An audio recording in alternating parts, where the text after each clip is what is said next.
This is the original Esports racing game. This is iRacing.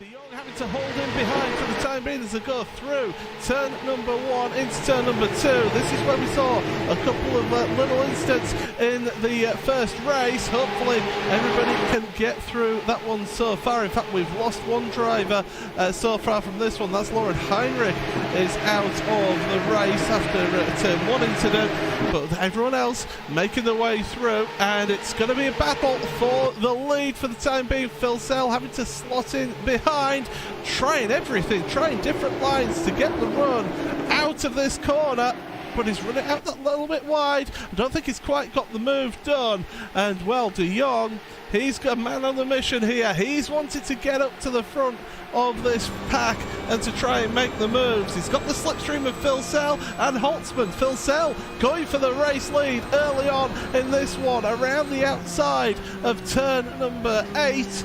We've seen moves work there, but not this time, not in the opening lap. Oh. De Jong gets a little touch from behind, and that was Beneke. Beneke's actually run wide, and Carroll has gone through on him. So Beneke losing positions as they go through to end the lap 1. There's flash of the headlights from Beneke. He's not happy with something, and Carroll has actually got ahead of Carroll again. Benito is putting pressure on the Scotsman as well as, the 23, Carol Camel Franchak. Great start from him into 7th place. Jamie Fluke has dropped down to 8th in this early going here, but it's battling in the pack here. Jeremy Bootloop trying to get involved on Fluke here as well. You'd think this was the start of the sprint race here, Connery, because these drivers are all keen to make up positions. Oh, and by the way, Joshua Rogers is up to 12th. Oh no! Oh, Contact between two teammates. That's Camel Franchak spinning towards the grass, helped out by Nowakowski, and Rogers, he got caught up in that one. Huge shunt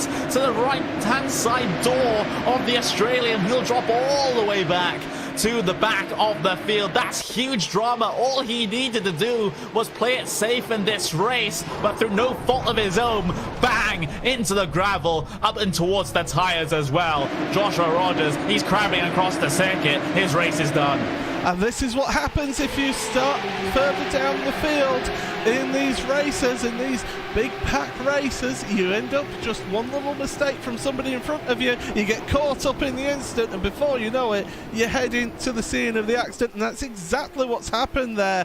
And, well, Josh Rogers, this is going to be crucial. If he DNFs this race, that's going to be a massive hit for him in this championship. But we will carry on now, looking forward, and it's Max Beneke. He's there on his own with Graham Carroll behind him, but looking forward. Patrick Holtzman getting a little bit wide out of turn number 3, and Jared Philsell, he smells blood in the water. It's Germany versus Australia as they head into Moss Corner, and this double apex right-hander, tricky one to get right. Get on the power on the exit, and that's exactly what Phil Sell does, but I just don't think he's quite close enough to make the most of that slipstream. But the key thing here is, Connery, he's got time to make these moves because he's got another 26.5 minutes in this race. Yeah, that's just what the main race allows you to do, allows you to plan out your moves a little bit more, gives the drivers further back through the field that are out of position more time to get themselves up into a more representative finishing position here. But Phil Sell, he's not letting things rest too much here. He's just hounding the back of Patrick Holtzman as he heads finds his way through to take lap 4 here. The start of it, at least, down in towards turn 1. There's a little bit of confusion further back as well. This is going to be now Kowski on the outside of Kevin Ellis Jr. on that inside line. So the Polish driver, Kowski, trying to make things work around the outside there, but not able to hold on. He was one of the drivers involved, and in the incident that caught up Joshua Rogers, so he'll continue to actually fall back through the field here with the front end damage that he has to his Porsche. We have a little bit of a look at red line driver as well. That's going to be Enzo Benito chasing Graham Carroll down towards turn 5. Such an interesting portion of the racetrack as you go down the hill, then back up the hill for the braking zone. You're turning as well through turn 5 while all those elevation changes are going on. Such a tricky portion of the racetrack there as Benito tries to chase down Carroll. Not going to be able to be in a position to perhaps have a go at any point here. He's going to need to be like at least another half a car length, arguably closer, to be able to make anything work. But with 25 minutes remaining, as you alluded to a little bit earlier on, Paul, there's no need to go for these early desperate moves. That's it, let everything calm down that little bit. It's just take a hold and take stock of what's happened and where you are in this race. Look at where the weaknesses are of the driver in front that you're trying to overtake. I mean, the fact that Patrick Holtzman keeps on going onto the grass on the exit in the final corner and on the exit of turn 1 just say to me that he's under pressure and he's trying to keep as much of that minimum corner speed up as possible. And that's what's happening here. Through turn 3 now, they go. And Holtzman is using every inch and that little bit more of the track at the front. Benito and Carroll, they're side by side. And there's the inevitable rub of doors. And Benito, great driving, great car handling there to keep a hold of that one. And he's dropped himself down to 7th. Jamie Flick's got the run out the corner now, so that's going to be 8th place for Benito. We'll look at it on board here then, and they're coming through turn number 4. Not quite, well, Benito was leaving a little bit of room there for Graham Carroll. And well, that just meant that with how those cars go through there, the one tracked out into the other, and just that little bit of contact and a half, not even a half spin, a quarter spin there for Enzo Benito. Well held, and he's managed to keep himself out of trouble and into 8th place, but he's right ahead of Matt Kroenke, and of course his tyres are going to have a bit more heat into them now here. It's not going to be feeling ideal for Enzo. Jeremy Bootloop, by the way, great drive from him so far. He's up to 6th place, and now he's the one putting the pressure on Graham Carroll here. Yeah, absolutely awesome from the Frenchman so far in this race. Started in P10, making his way up. Easy does it. One of the many VRS Grand Sim Sport drivers in this particular series, and looks like Bootloop might just be able to get himself up inside the top 5 here, because Carroll has made a mare of that first sector, so Bootloop is able to catch right back up to the back bumper of the car ahead of them. Not going to be able to do anything in 6, but with the slightly wider line taken there from Bootloop through turn 6, this will pay dividends now coming down the Mario Andretti straightaway. Just sitting in that slipstream. Carroll has none of his own to use, so he's a little bit of a sitting duck here in this sort of situation. Bootloop, outside line taken. This has been the preferred line to make moves down into here. Bootloop almost goes very late on the brakes. Carroll, though, somehow holds on that inside. He's going to be slow through the exit of this particular corner. Bootloop had the run, but no space to be able to make it work. It will still be Carroll ahead as they head the way across the line to take lap 7. Yeah, I tell you what, that was compromising the exit of the corner just to make sure he stayed ahead for Graham Carroll. And that's exactly what he did, and he did it to perfection as well, as these two still battling on as you go through turn 1 and 2. Jeremy Bootloop, that little bit of a tighter line for him through turn 2 here compared to Graham in front. And it's interesting to see how the different styles, the different ways of driving between the Frenchman and the Scotsman is really showing through here. Bootloop is holding those tighter lines. He's not using quite as much of the track as Graham as they go down into Moss Corner again. Will there be a move under the braking? No, there won't. So Bootloop staying right up behind, but we'll look forward. That race lead, it's still Patrick Holtzman ahead of Jared Filzell. with Mitchell de Jong in third place. They've just been staying as they are at the moment, and Holtzman has actually been able to pull out just that little bit of a gap. It's 0.3 of a second between the two of them. The slipstream comes into play there down the straight, but right now they can't do it, as further back we've got side-by-side action with Carroll and Bootloop as well. They're still battling away. There they are on screen. And, well, into the final corner. Carroll, he's got the inside for the final corner. He's going to hang on. Oh, look at that sideways moment for Bootloop. Here's the opportunity now for Jamie Fluke. He's not got the run around the outside. He's got Enter Benito right behind him as well. And you can see how one little mistake, just one little switch, and everybody's all over you here, Connery. As look, Benito, he's looking menacing behind Fluke. He's trying to make moves back forward again after that contact with Graham Carroll. It's a good little battle pack here for 5th down to 9th place.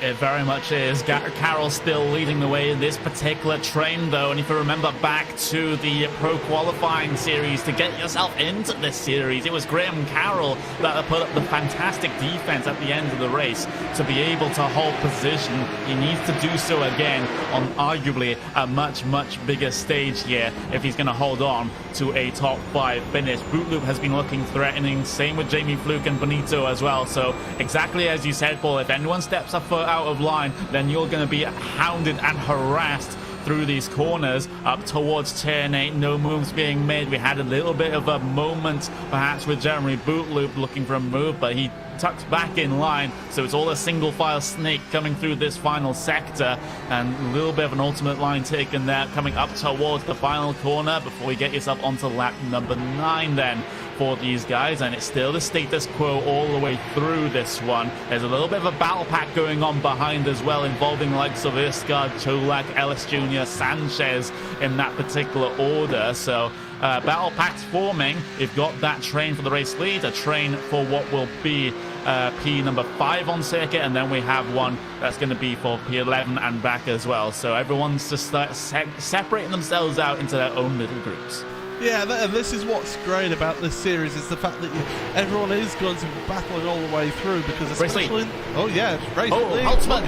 Yeah, they're, well, Holtzman, what on earth has happened to him there? Because he's lost 2 positions to Phil Sell and to de Jong. We'll have a look, and it's going to be a mistake, you imagine, or a little bit of contact. We'll have a look on the replay. So, as they go out of 3 into turn number 4, everything's fine here. It's going to be down into Moss Corner, because that is one place where you can make mistakes. He was under intense pressure, and there he is, just runs out wide onto the dirt. So easily done there at that corner, and that loses him 2 places. So Phil Sell now in the lead ahead of de Jong, with Holtzman in 3rd place, and that's really stirred things up. Beneke's battling, and look at this battle here.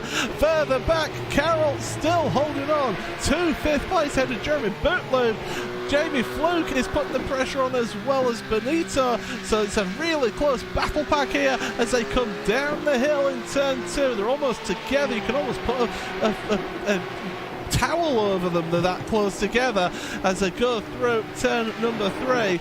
And Carroll still ahead of Jeremy Bootloop, putting in this incredible defensive display. Here is the Scotsman down the hill. Jeremy Bootloop from France, trying to put all the pressure on here as they go through Moss Corner once again, but he's in that difficult position of having to attack in front but defend from behind, because Jamie Fluke is hanging around as well as up near the front as well. So you've got this side by side, you've got a side by side for the lead as well in your race here, and it's going to be Jeremy Bootloop trying to make it through into 5th, but looking forward as well, and we have got a change of race lead on the timing screen here. I can see it, and there it is. Contact between Phil Sell, between de Jong.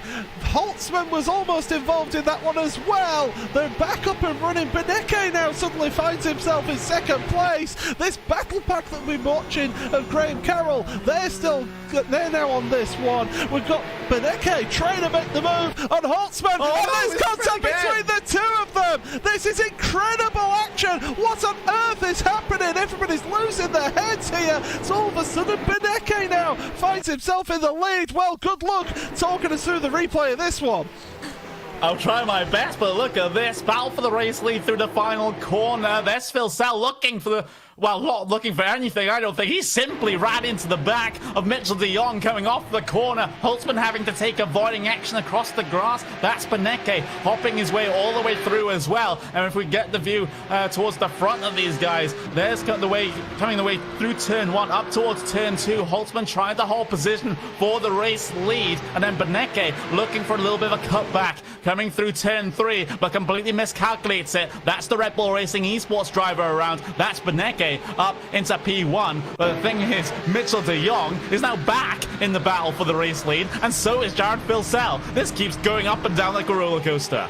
Yeah, absolutely. So we go back to live pictures. There it is. So Beneke in first place, De Jong second, Philsell third. Jeremy Bootloop now finds himself in fourth place because he's got ahead of Graham Carroll in all of that. Enzo Benito sixth place with Cronke seventh. Fluke has actually dropped down to eighth place here with Gregor Hutu now. So we've got a queue of cars first to ninth covered by 3 seconds as we hit the halfway point of this race. 15 minutes remaining in this one, and well, these drivers are giving us some drama here today in this race, and I tell you what, they're going to see some more fireworks in this one, and I think there'll be a few fireworks after the race as well with this one, because there's been plenty of action going on. Jared Philsell, he'll want to try and make the move again on De Jong, but De Jong now he'll be thinking twice about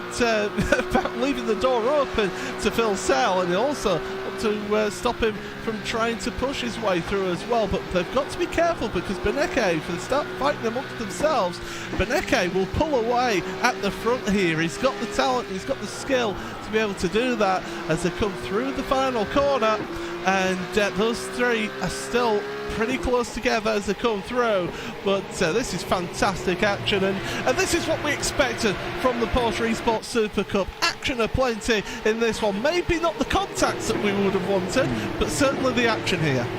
Yeah, I was about to say, maybe not the contacts, but the drama, the action, then yeah, I definitely won't be complaining. But this is absolutely crazy. We still have just under 15 minutes left in this race, and still so much potential for pretty much anything to happen at this stage. It's absolutely crazy. But right now, Beneke leads the way from De Jong, from Philsell. 3-car scrap at the front of the field. Bootloop, Carroll, Benito not too far away either. So pretty much anyone inside of this top 9 here could potentially get themselves up onto the podium here if the right set of circumstances arise. You can see the view on the back of Maximilian Beneke all the way back to the American of Mitchell de Jong. And this is just going to be a case of how much damage has each of these cars incurred. It doesn't seem to be all that much, at least from the perspective of Maximilian Beneke. He has a little bit of damage to the rear left of that car. But De Jong looking relatively okay as well. Philsell been in the wars, but he has a pretty clean car as well. So despite all the contact and all the carnage that has been happening, it seems like most of these drivers that are still fighting for the podium positions here are still near 100% in terms of their car healthiness, not too damaged at all. So that is going to just spice things up a little bit more here for the final 12 minutes of this race. But Maximilian Beneke, he's had such a lackluster season so far in this one, or at least in the first couple of events. He finally had a pretty good week, pretty good day at Circuit Gilles Villeneuve a couple of weeks ago, a P2 in the sprint race and a P3 in the main race. But for Beneke, this is where his season starts to turn around even further if he can get this race win here today.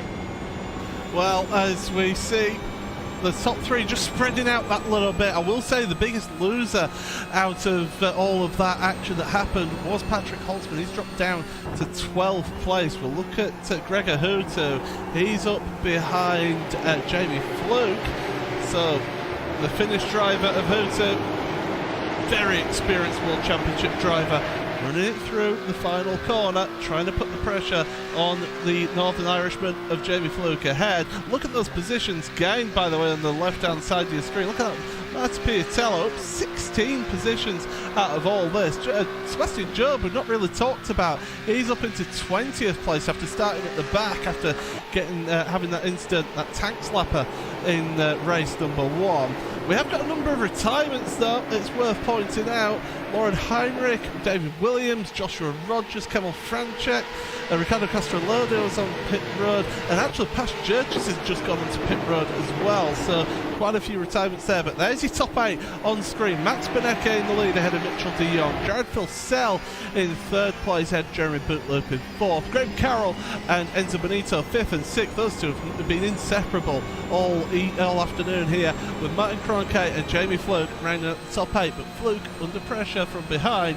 Meanwhile, we'll look forward. Jared Filsell is trying to, it's de Jong trying to make the move on Benecke here, so Benecke's been reeled in here. Benito, by the way, fastest lap of the race, so that's interesting to see the Italian able to get the fastest lap so far, but de Jong just run it out that little bit wide. That'll cost him a 10th or so as they go into turn number 1. And as I say about the fastest lap, Jared Filsell now with the fastest lap of this race. So it's the fuel is coming out of this car, and tyre degradation is pretty good in this car as well, because it is a GT style car.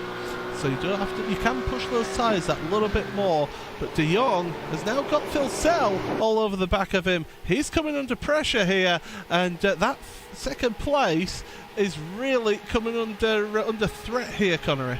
Yep, it is. Filsell down into turn 5. Not going to be looking for anything. He can just follow tightly to that Mitch de Jong ahead of him.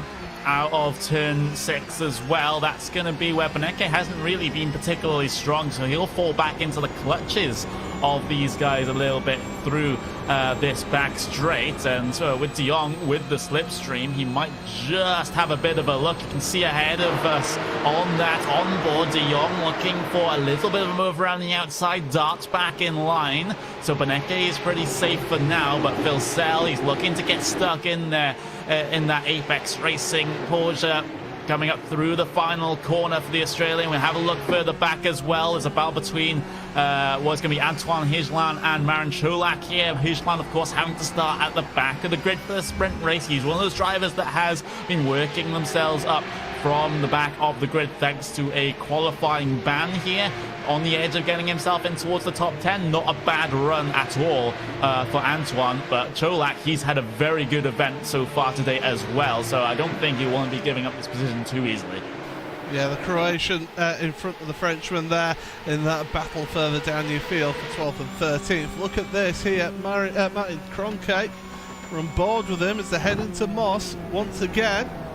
He's got Enzo Benito ahead of him, Greg Carroll in front of him, Jeremy Bootloop. It's a whole queue of cars trying to get that lead, but Benecke's been able to pull out just that little bit over Mitchell de Jong as they're going down this back straightaway. Cronkite can't quite get with those drivers in front, so he's just having to hold on to his position for the time being as they head into the right-hander at turn number 8. And here we go again, Filsell, de Jong. We've seen these two come to blows in that crazy minute that we had earlier on. Keeping it nice and clean for the time being. Filsell not making any rash moves at the moment, but it's Australia versus USA into turn number 1, and they're both trying to hook down the German and Max Benecke in front of them through turn 2. Again, I've kept on mentioning it, it's a tricky corner. The track just falls away from you through that corner as they go into 3 now, and it's all about just biding your time and making the best of your moment. And speaking of those people who are doing just that, Gregor Hutu behind Jamie Fluke, he's putting the pressure on now, and he's trying to improve his position up into 8th place. One thing we haven't mentioned, and we've got 7 minutes remaining in all of this, the race winner of this race gets $1,000. That's $1,000 in your pocket, with 2nd and 3rd getting $400 and $200. So that's why that first place, as well as the championship points, 100 championship points for the winner of this race, it's also the money. That's a little bit of an extra incentive for them here today. Look at this move now, Benito versus Carroll. to the outside. Benito can't make that move. Carroll's been putting on this masterful defensive display. We've seen him with these defensive exploits before in the past here. And through the right hand of the go. Still not able to go past as Benito with 6 minutes remaining in this race, Connor. Yeah, so time starting to become a problem for drivers throughout the field, and Benito, again, one of those drivers that has had a pretty good day here today, especially compared to his escapades earlier on in the season. Of course, he missed out 2 rounds in the middle of the season as well, so that is not exactly ideal there for Benito. He missed out Mid-Ohio, he missed out Spa-Francorchamps as well, and in the races he did take part in, he only got a highest finish of 6th. The rest of them going to be top 10, outside the top 10 there for Enzo Benito. So if he wants to get his season back on track, then this would be the best place to be able to do so. Getting yourself inside the top 5 won't be a too shabby of a result at all, but for the Italian, it just means getting past Graham Carroll, and we know how hard it is to do exactly that. We saw that at the end of the sprint race here today, and Carroll will continue on his form in defense here up towards turn 8. So with about 5 minutes remaining, race lead very much undecided, the entirety of the podium still undecided. I wonder why we said that before. Oh, well, I'll tell you what, we've had an incident coming out of turn number 6. It's Moritz Lerner who's been up and over. I can tell you that. Looking further down your order. And we'll get a look at this now on replay. And, well, you can see the battered and bruised car of the Williams Esports driver of Lerner. It's coming out of this corner. And there it is. Dink, that little contact. And all of a sudden, 3 cars into one. It doesn't go. And up and over goes Moritz, and that is end of day for that driver. Hard times for him, but he is down there on pit road out of this one. Looking forward to your race lead battle. Still 0.6 of a second between first and second, with De Jong second and third with Phil Sell. They're pretty close together. Looking further back, and it's still Benito not able to make any moves here for the time being in that 7th place. Actually not 6th place, sorry. Graphics just not quite right there just for the time being. They'll sort themselves out in a moment. But it's Benito 6th place, Carroll 5th place as they go through these final 2 corners, and they've got to sort themselves out. 27, that's Patrick Holtzman, the man who won the sprint race. He's having issues here, and he's having major problems. He's got damage you saw on the front of the car from the instance earlier on, and I think he's got even more damage to that car because he's struggling and he's falling back through your field. So a bit of a nightmare considering how that first race went for him. And he's in 16th, coming under pressure from Kazuki and Mishima, and in fact runs wide. There goes Kazuki, and there goes Marcus Jensen as well around the outside of him. So it's just trying to get to the end of this race, I think, to Patrick, to get some points for the man who's came into this week in 8th place in the championship, but he's been dropping down the field here today, so not an ideal one. But with 3 minutes remaining, Connery, really it's all about getting those moves and getting them sorted out, and Jared Filsell is the one looking most likely to make some moves. It's all about managing gaps as well, and that's what Maximilian Benecke has been able to do in the race lead. Good pace from him. Of course, once he gets himself into this sort of position where he's able to manage the gap with the race lead, then he's one of the best around. But with Jared Filsell, Mitchell de Jong hot on his heels, they haven't really been gaining all that much over the past couple of laps. But again, exactly like you said, throughout this race, Paul, it's one mistake and all of a sudden you have everyone trying to pass you every which way. So Benecke can't rest on his laurels. He needs to be 100% focused all the way until the end of this race now. Mitchell de Jong, he has to be concerned ahead and behind here because Filsell has been looking very aggressive, especially up in towards that turn 5 and turn 6 section has been where Filsell has been particularly strong. He just hasn't been able to capitalize on that with a pass down in towards turn 8. We'll see it again coming up through turn 5 this time. Filsell not as aggressive as he has been previously. De Jong getting a little bit squirrely through the middle of the complex there.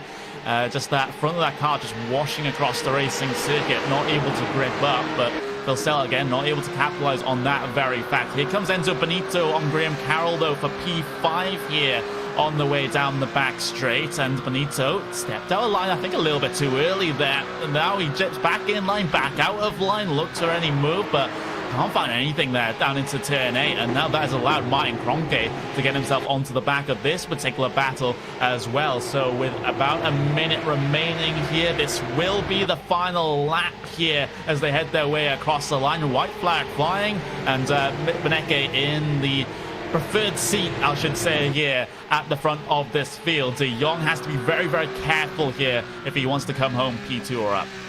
Yeah, as they go through turn number 2 then for the final time in this race.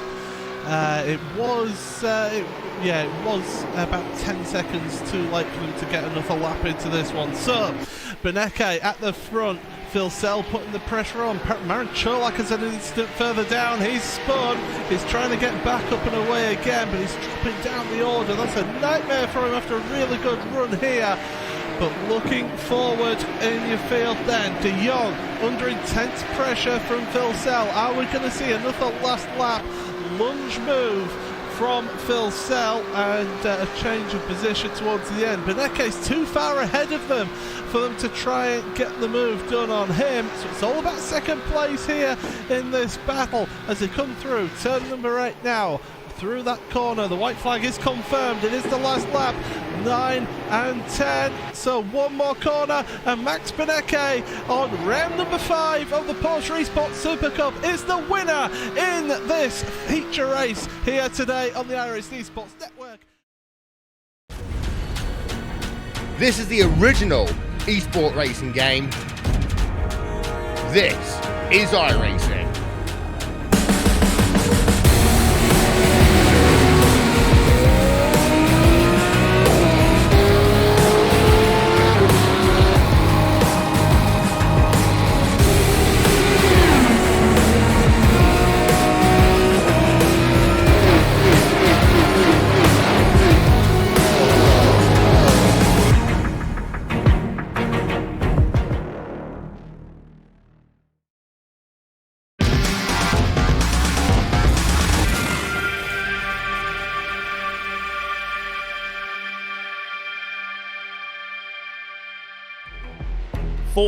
Of the best sim racers, $100,000 on the line. Who will rise to the challenge?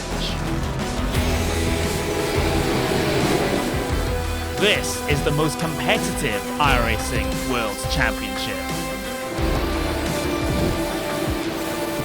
This is where legends are made. This is the Porsche Esports Supercup.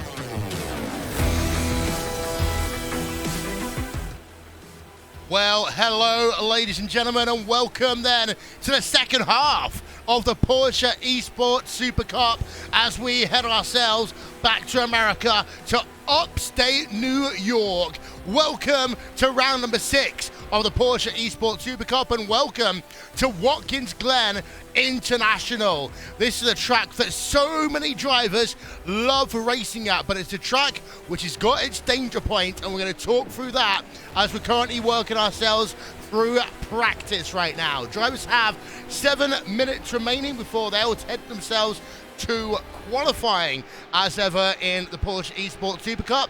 Before we go any further, let's have a look at the standings as they stand coming into this event. Joshua Rogers leads away with 520 points, 28 points ahead of teammate Mitchell de Jong, and 68 points ahead of Max Beneke.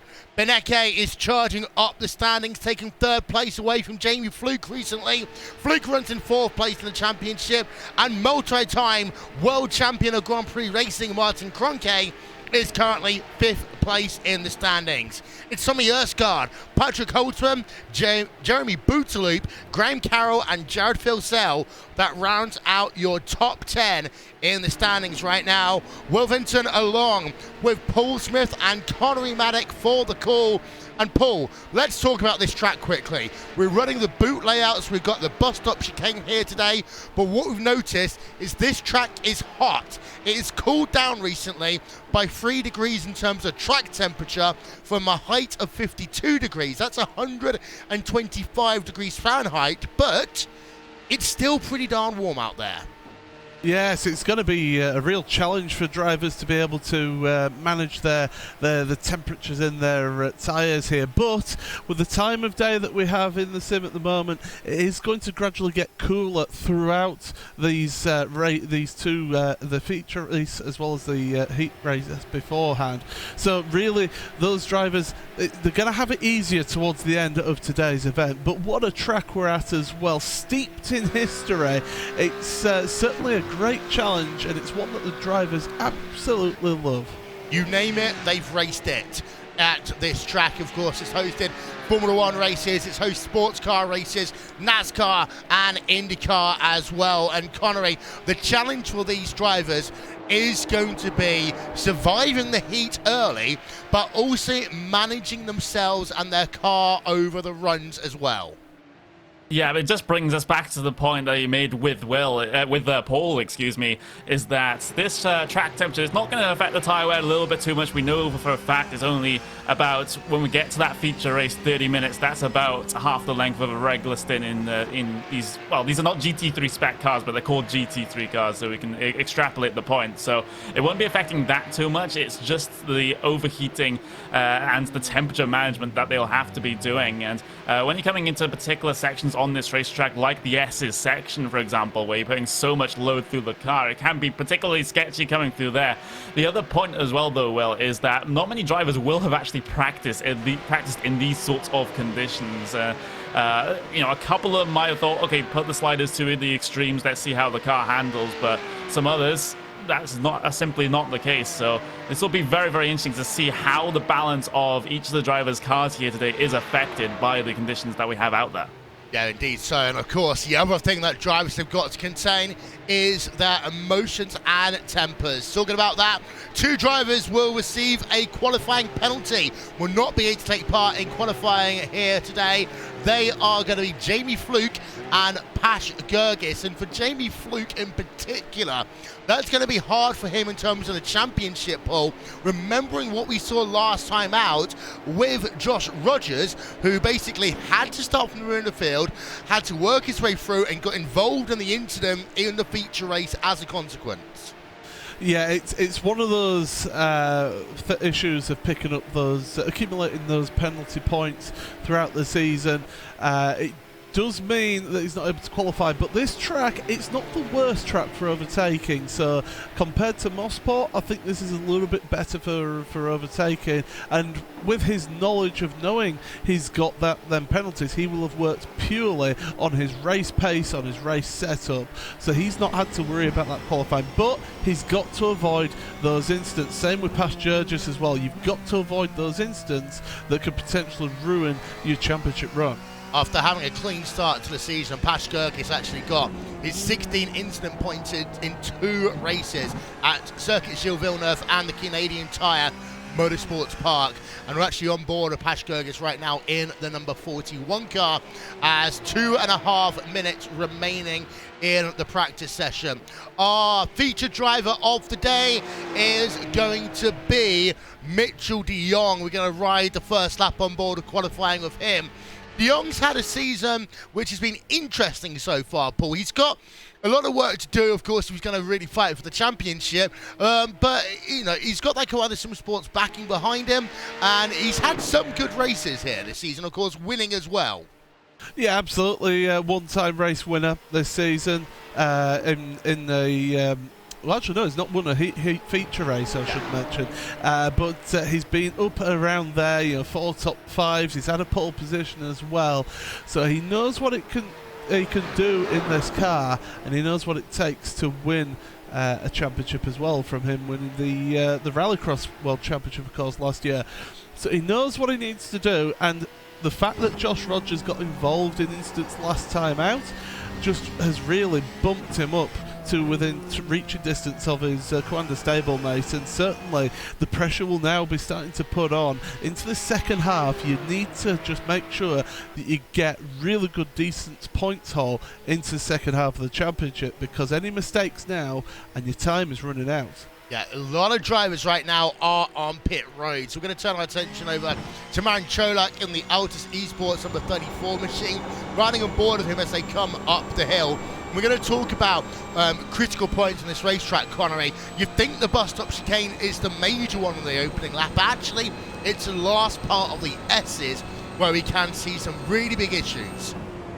Yeah, absolutely, especially on the first 1 or 2 laps where drivers will tend to go side by side through there, and it's not really a portion of the racetrack where you can go full speed side by side through there, especially with the track temperature as warm as it is. There's not going to be a lot of grip out there, so they will definitely struggle. And of course, at the top of the SS section, you do have those Armco barriers that can come very, very close indeed. Sebastian Job found that out in the qualifying series for this one at this very same racetrack, so it could be the case that we'll see more drivers have some unfortunate altercations with a barrier. Yep, don't forget, if you like your iRacing action, you can subscribe to the iRacing Esports Network now. Head yourself over to youtube.com/iRacing Esports Network. Subscribe and catch the very best racing action on iRacing, including, of course, all of the iRacing World Championship Series. That is practice in the book. That means, Paul, it's time for commentary and it's time for qualifying. Take it away.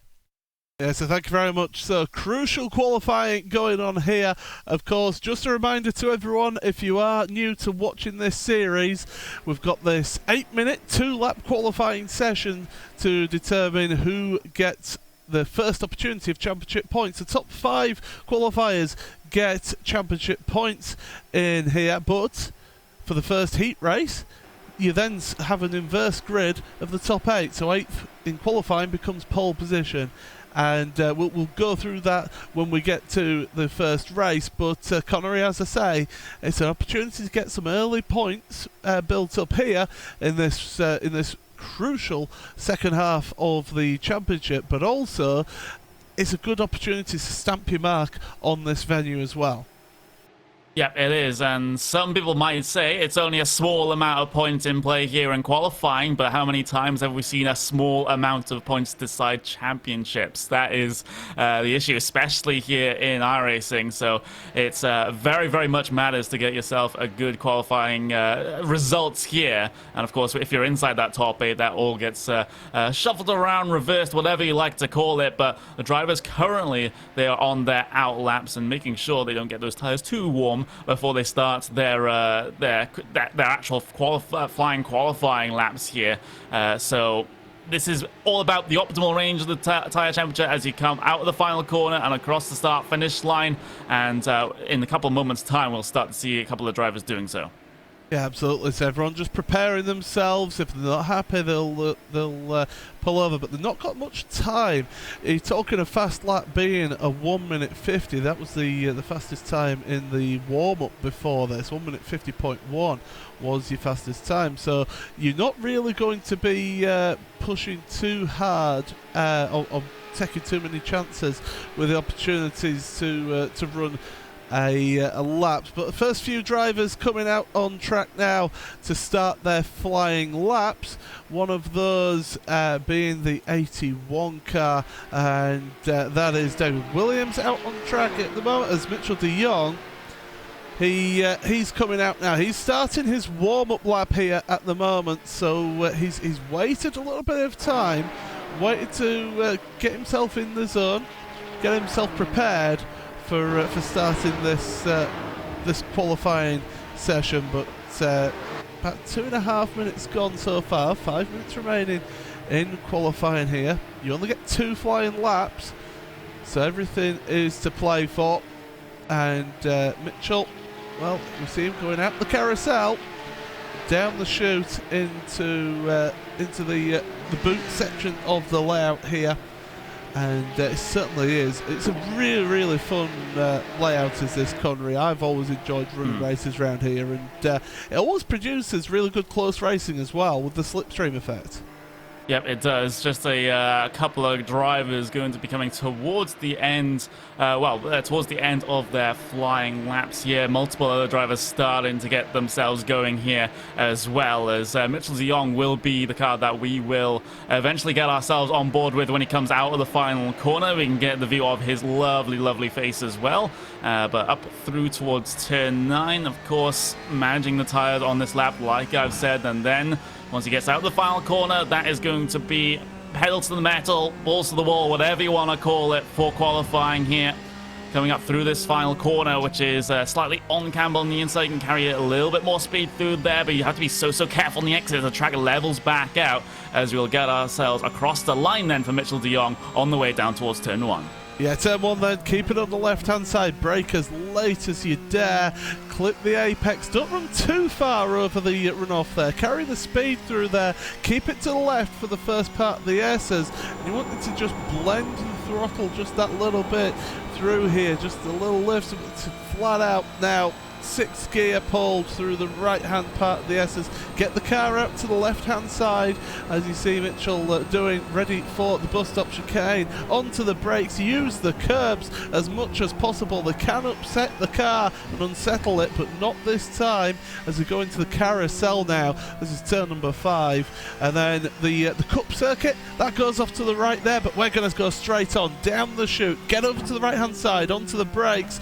3rd gear is what you want to be in through this long left hand corner as you see the first qualifying lap times up there on board, and Sebastian Job fastest so far with Beneke in 2nd. 3rd gear for the toe, hug that inside, get on the power now on the exit. The car at the back end will just get a little bit squirrely as you head uphill. Josh Rogers going 2nd fastest now in this qualifying as well. Onto the brakes on the left hand side for the heel. Tight right hand, almost a 90-degree corner, and then you're going uphill braking, so you can brake a little bit later than you think so for this corner. It's just over 90 degrees. Get on the power, up, out, right out to the edge of the grass there. Keep it on the right hand side for this medium to high speed left-hander, and then try and get the car right over to the left hand side of the road, onto the brakes for the final corner. 4th gear through there for Mitchell, and we'll see how he does for his lap time as he goes across the line of least resistance, and it's a 150.407 for him as he goes across the line. In fact, no, it's a 424, sorry. 19th, that's good enough for, so not a good opening lap there, Connery, but he's got it all to do as we'll look at Josh Rogers now. He's on his, about halfway through the lap here, on his 2nd flying lap.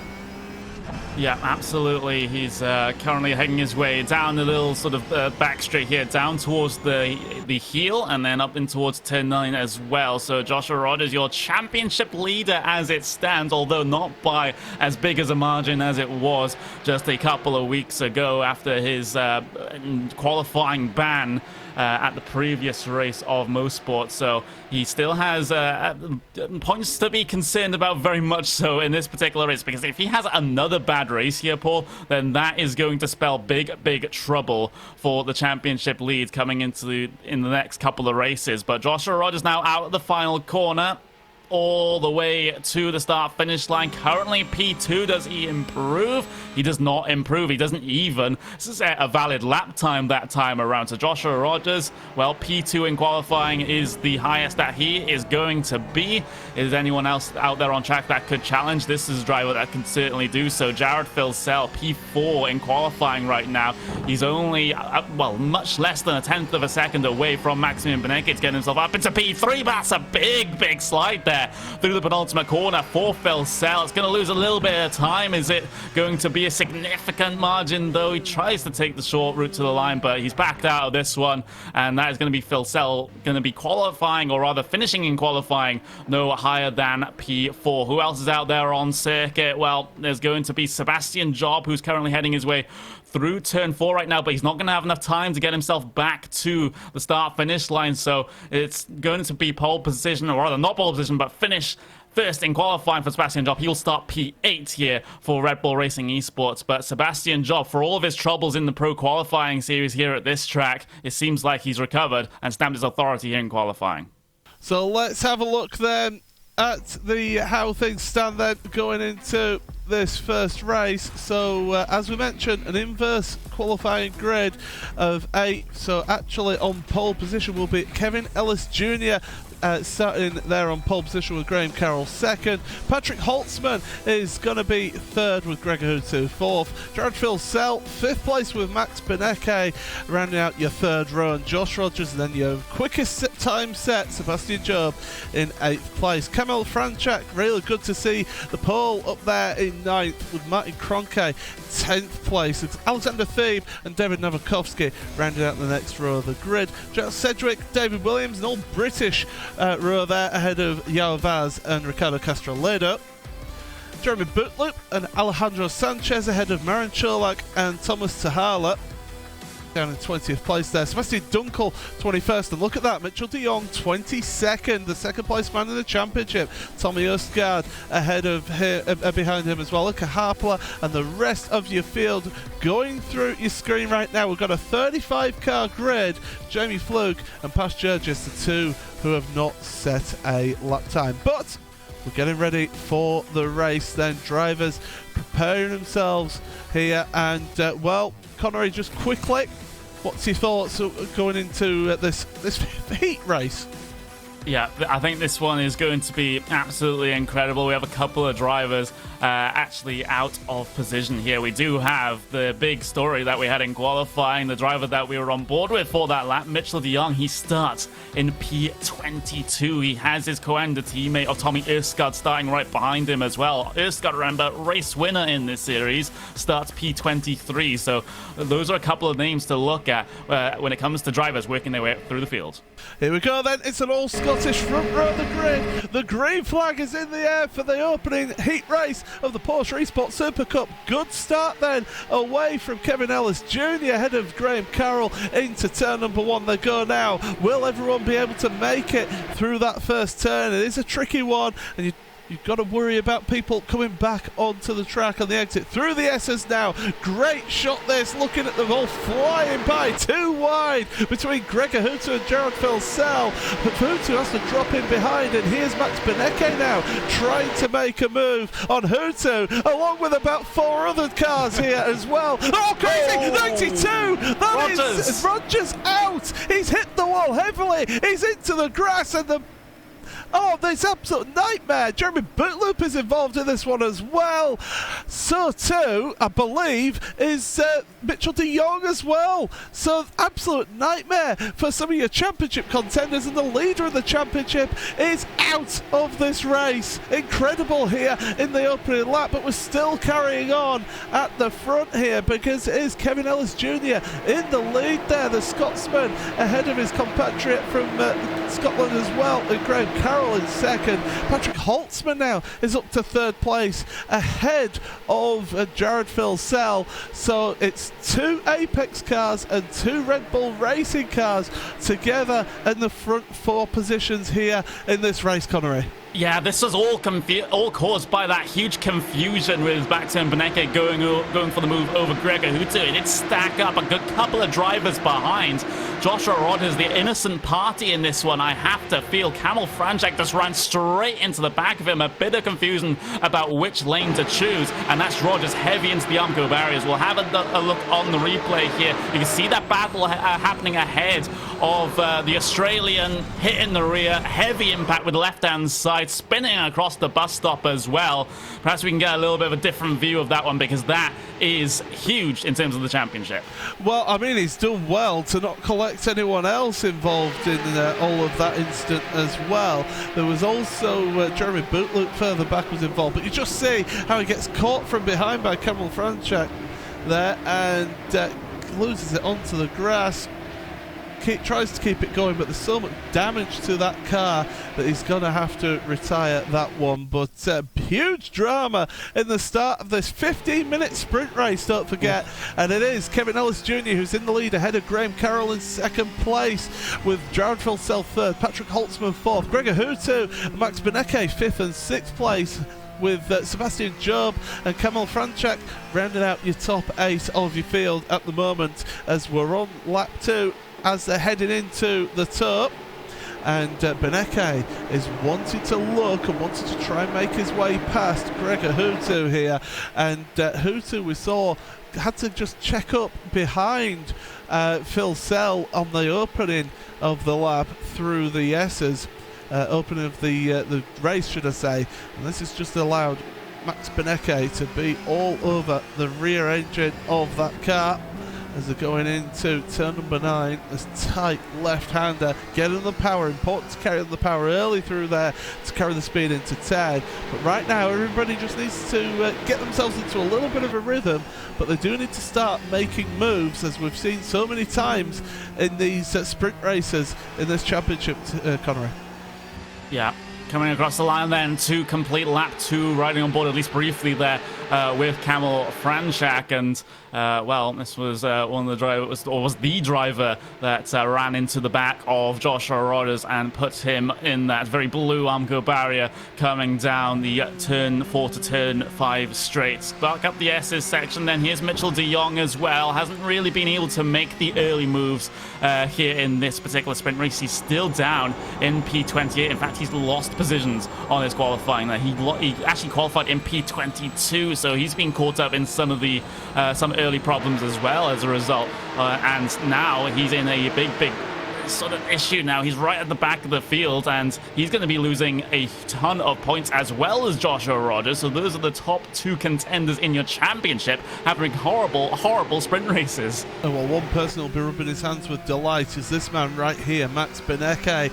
He's in 6th place at the moment. He's behind Gregor Hutu. It's not the end of the world if he finishes up in this position here, and it's good points for him in this opening round, although he is coming under pressure from Sebastian Job from behind, it has to be said. By the way, Mitchell de Jong is stuck behind the penalty serving Jamie Fluke, is up to 27th, past Jurgis, another one with a penalty, started way at the back of the field. He's in 30th at the moment, so a couple of gains for them and 2 retirements. Lauren Heinrich is out of the race, as well as the aforementioned Joshua Rogers. So drama, this championship always brings us drama here in the Porsche Esports Super Cup, and right now we fix our attention to the front 2. Kevin Ellis Jr.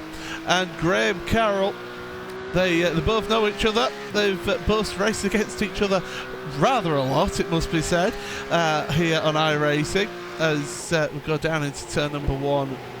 And you don't want to get too close on the entry to the S's. I'd say right about now is where Graham Carroll wants to be, that sort of gap, so that he doesn't get caught up in the middle of the S's, get the slipstream now, and catch up through the exit of the S's onto the back straight. But the problem with the bus stop chicane is sometimes with some cars, it's not quite enough slipstream to make it work. And speaking of making it work, Carroll now under pressure from Jared Filsell.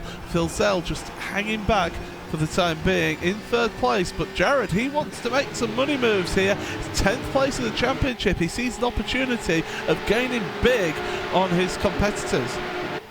That's sometimes the problem with backing off just a little bit, especially with the field as close as it is. You just let everyone else stack up behind you, and they'll be feisty like piranhas trying to get themselves past you. Jared Filsell looking so threatening coming in towards turn 7 of the toes. They go up the hill, different surfaces you have to work with through here as well, and it's all what the drivers have to learn to go quick through there. And now Jared Filsell again might just have an opportunity to hit down in towards turn 8. Senses a move around the outside, but there wasn't really a lane there to be able to make that one work. But it seems like Filsell is the obvious faster driver in this situation, so Carroll has to put up an immaculate defense here if he's going to finish any higher than P2 at this stage, unless he finds some late race pace here, which I don't think is going to happen. This is all on Filsell to try and make this pass now.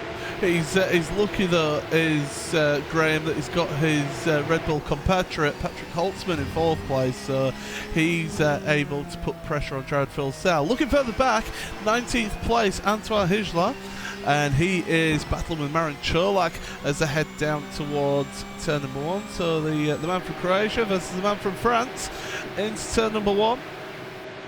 Through they go, and they're just going to stay as they are for the time being, and it becomes a little bit of an issue when you get stuck in the slipstream train, because you want to get past, and you know you're faster than the guy in front, but you just can't make it. Speaking of trying to make it past, Jared Filsell showing his nose again.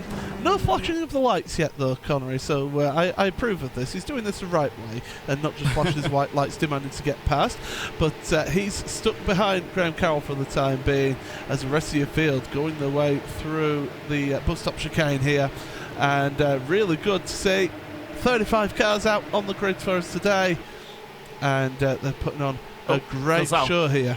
Yeah, he's getting so close to the back of that Red Bull Racing Esports driver, and now outside line is the choice for turn 7. Look for the cutback off the corner, perhaps get the speed on the way down towards turn 8. I'm not sure if Filsell's done enough here. You can see him just closing in up towards the rear bumper, and forces Carroll to go slightly defensive here down into the right-hander. Filsell is piling on the pressure here with about 6 minutes to go. Up and towards turn 9 is a potential opportunity as well if you can go late up into here. There's an uphill braking zone, so you can go very late indeed. But Filsell, he's had a couple of senses, couple of sort of looks here and there, but he hasn't committed to anything just yet. There is a battle behind. That's Sebastian Job versus Gregor Hutu, and that's Sebastian Job getting his way through on the veteran Finn.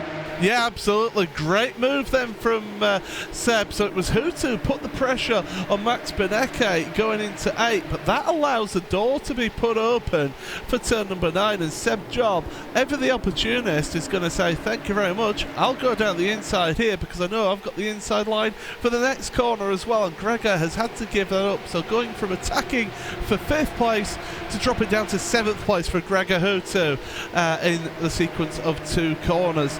But as we come back to live pictures, yeah, we're looking further up, and it's Filsell side by side. Now he's trying to make the move. Oh, no contact! Graham Carroll's around. Filsell's going to carry on.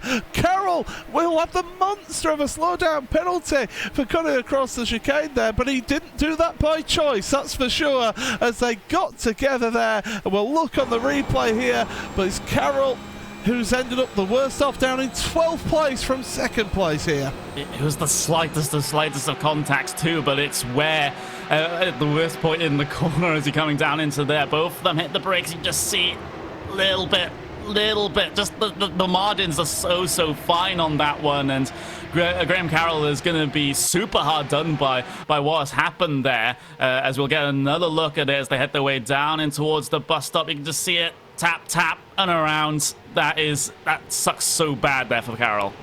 I mean, he will be absolutely livid about that one, and he certainly will not be happy there with that instant. And well, it's 2 Apex cars at the front of the field now. Kevin Ellis Jr. has pulled away 1.7 seconds after that incident then out at the front. Filsell now coming under pressure from the German Patrick Holtzman, Graham Carroll's compatriot, and he is going to be putting the pressure on Jared going in towards the next lap. We're running out of time here. We're already under 4 minutes remaining in this race. Behind, Sebastian Job's putting the pressure on Max Beneke, and Job, he's on a charge here. He's really trying to pull some moves, because again, he's another man. He was 11th going into this round in the championship. He sees an opportunity here to get some real good points in this race. You look at the movers there. Filsell up 3 positions, Job up 3 positions, Hutu looking there and not able to, in fact stays behind Karol Franczak for the time being. But 3 positions also for a couple others, and Jensen up 7 places, Hijlan up 9 places. So some big movers in your field here. Jamie Fluke's up 9 positions as well from his penalty position. But as they come through, heading towards the top of the boot here, And, well, you'd have to say, at the moment, it's all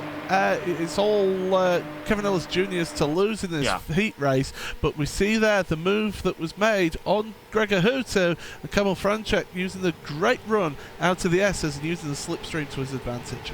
Yeah, easily done there as the Finn slides further back through the field. He still is in contention for this one, though. He's in this train that extends quite far back, actually, from P2. Kevin Ellis Jr. has a 1.6 second advantage at the front of this one, but everyone else behind still going to be scrapping for the remainder of the podium positions here in this sprint race. So with 2 minutes to go, as these guys head their way across the line, it's going to be around about 2 laps to go here in the sprint race here at Watkins Glen. And Patrick Holtzman across the line he goes. He's currently 3rd in line.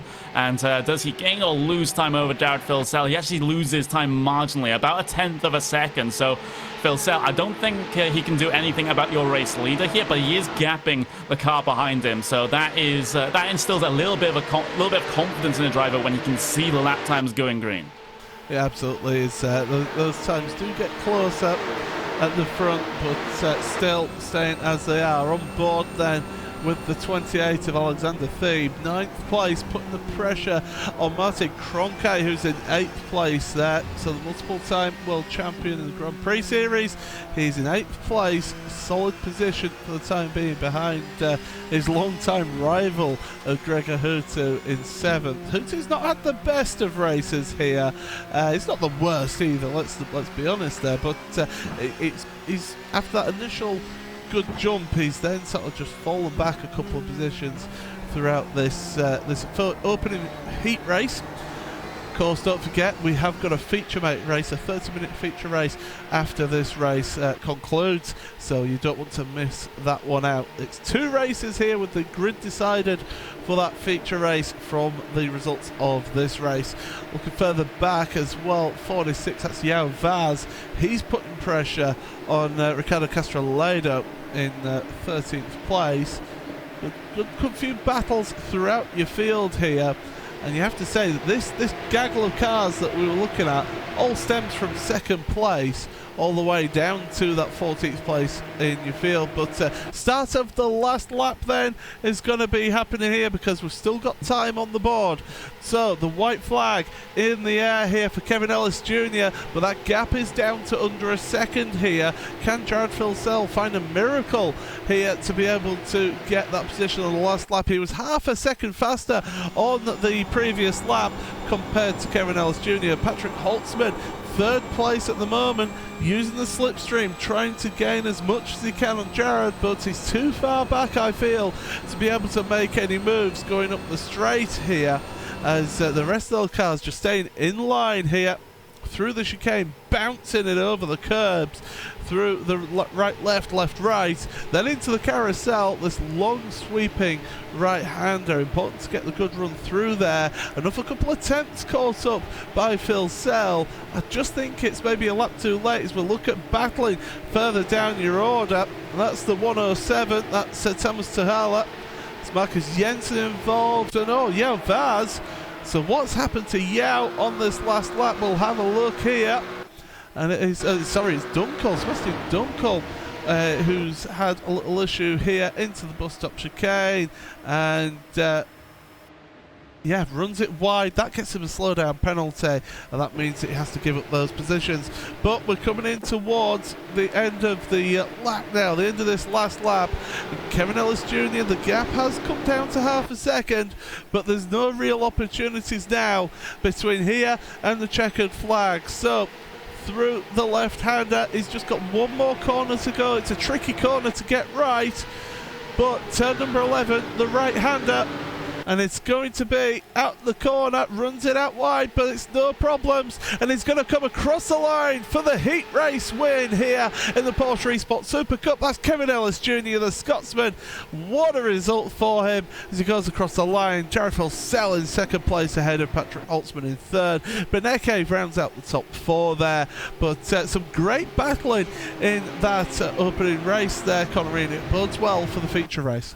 Apex Racing Team must be so happy about the result here in a sprint race. It's a 1-2 for them, and when has that ever happened in the World Championship standard of racing that we have here on iRacing? They've been a team for so long. They've been a team for as long as I've been part of the iRacing service, and that goes all the way back to around about 2012 or so. Perhaps Will can fill us in a little bit more on the specifics of that one, but a fantastic moment here for Apex Racing team with Kevin Ellis Jr. and Jared Filsell coming home P1 and P2. Patrick Holtzman, again, a very respectable result up into P3 here as well for Red Bull Racing Esports, but you have the rest of the grid, Paul. Yeah, absolutely. So the results from that opening heat race, then it is Kevin Ellis Jr. who wins that one ahead of Jared Filsell in second place. Patrick Holtzman third with Max Beneke fourth. Sebastian Job fifth place. And the results there, it comes up on the screen there with Kamil Chanfranchak in sixth place. Gregor Hutu seventh ahead of Martin Kroenke 8th place. 9th for Alexander Thebe with Jack Sedgwick rounding out the top 10 there, so good result for him. David Williams 11th, exactly where he started. Graham Carroll 12th, he'll be disappointed with that result after being up in second place for so long. Castrolado, Yao Vaz, Thomas Tahala, Marcus Jensen finished where he started. Antoine Hijla, Matti Piatella, Marin Cholak and Thomas Ostgaard rounding out the top 20. David Novakovsky, Jamie Fluke, a recovering drive from Jamie Fluke there to end up in 22nd place. Nils Koch, Mitchell de Jong, he's had an absolute nightmare there ahead of Bobby Zelensky. Moritz Lerner, Ilka Harpala, Pash Jurgis, another one who started at the back ahead of Kazuki Mishima and Dion Vergers. And then the final 5 positions, Alejandro Sanchez, Sebastian Dunkel, Jeremy Bootloob, Joshua Rogers and Lauren Heinrich both did not finish that race. Will? What a 1-2 there for Apex Racing team, but at the same time we saw Josh Rogers for the second race in a row being involved in an incident, this time absolutely none of his fault, but Josh Rogers, as a consequence, his championship lead is falling away dramatically. We're on board with Josh Rogers. He wasn't the winner. Let's get that one off. He was 30. He's way down the field there, as we could see in that first race. And now he's got so much work to do. But what we've seen here, Connery, is that with your inner draft train, it can be hard to overtake. And that will make it very hard for Rogers. He's going to have to try and find a bit more of an aggressiveness, shall we say, in this second race, but not get any incident points. Yeah, but you have to remember the last time that Joshua Rogers started at the back of the feature race, that didn't go too well either, did it? It finished Pete's 30 seconds in the feature race previous at Mosport, so he still has to be so careful because he can't afford, in terms of the championship, for this day to go even worse than it already has. So I don't want to be in this position right now. I don't think anyone would want to be in Joshua Rogers' position right now, where you're having to just survive to recover a good couple of points from this race and hope that you're still in a healthy championship position when it comes to going into the next round, which will, of course, be at Silverstone Circuit when we get to that one. So we're going to British soil in a couple of weeks' time after we get done with this feature race at Watkins Glen. But this just sets the stage now for an absolutely fantastic feature race. We have Kevin Ellis Jr. on pole position. We have Jared Filsell on that front row with him as well. And Filsell, now that he's given a lot more time, I think he'll have a much easier time with Kevin Ellis Jr. than he had in the sprint race, where he had to come from a pretty long way back to be able to make anything work. But that being said, there are very fast drivers still within that top 10. Maximum Beneke, Sebastian Job is up there as well, and they have less cars to pass to get themselves into the podium positions because of the work they did in the sprint race. So this could be potentially pretty spicy. Just having a look through a couple of other drivers who are out on track as well. We've got Max Beneke, actually no, on board with Gregor Hutu even in that Team Redline number 66 car. But we are about a minute away from going green for our second race of the afternoon. Some championship points have already been won for drivers both in qualifying and in terms of the sprint race. But most importantly, in terms of this, the feature, there's a chance of a driver or 3 drivers making some cold, hard cash as well.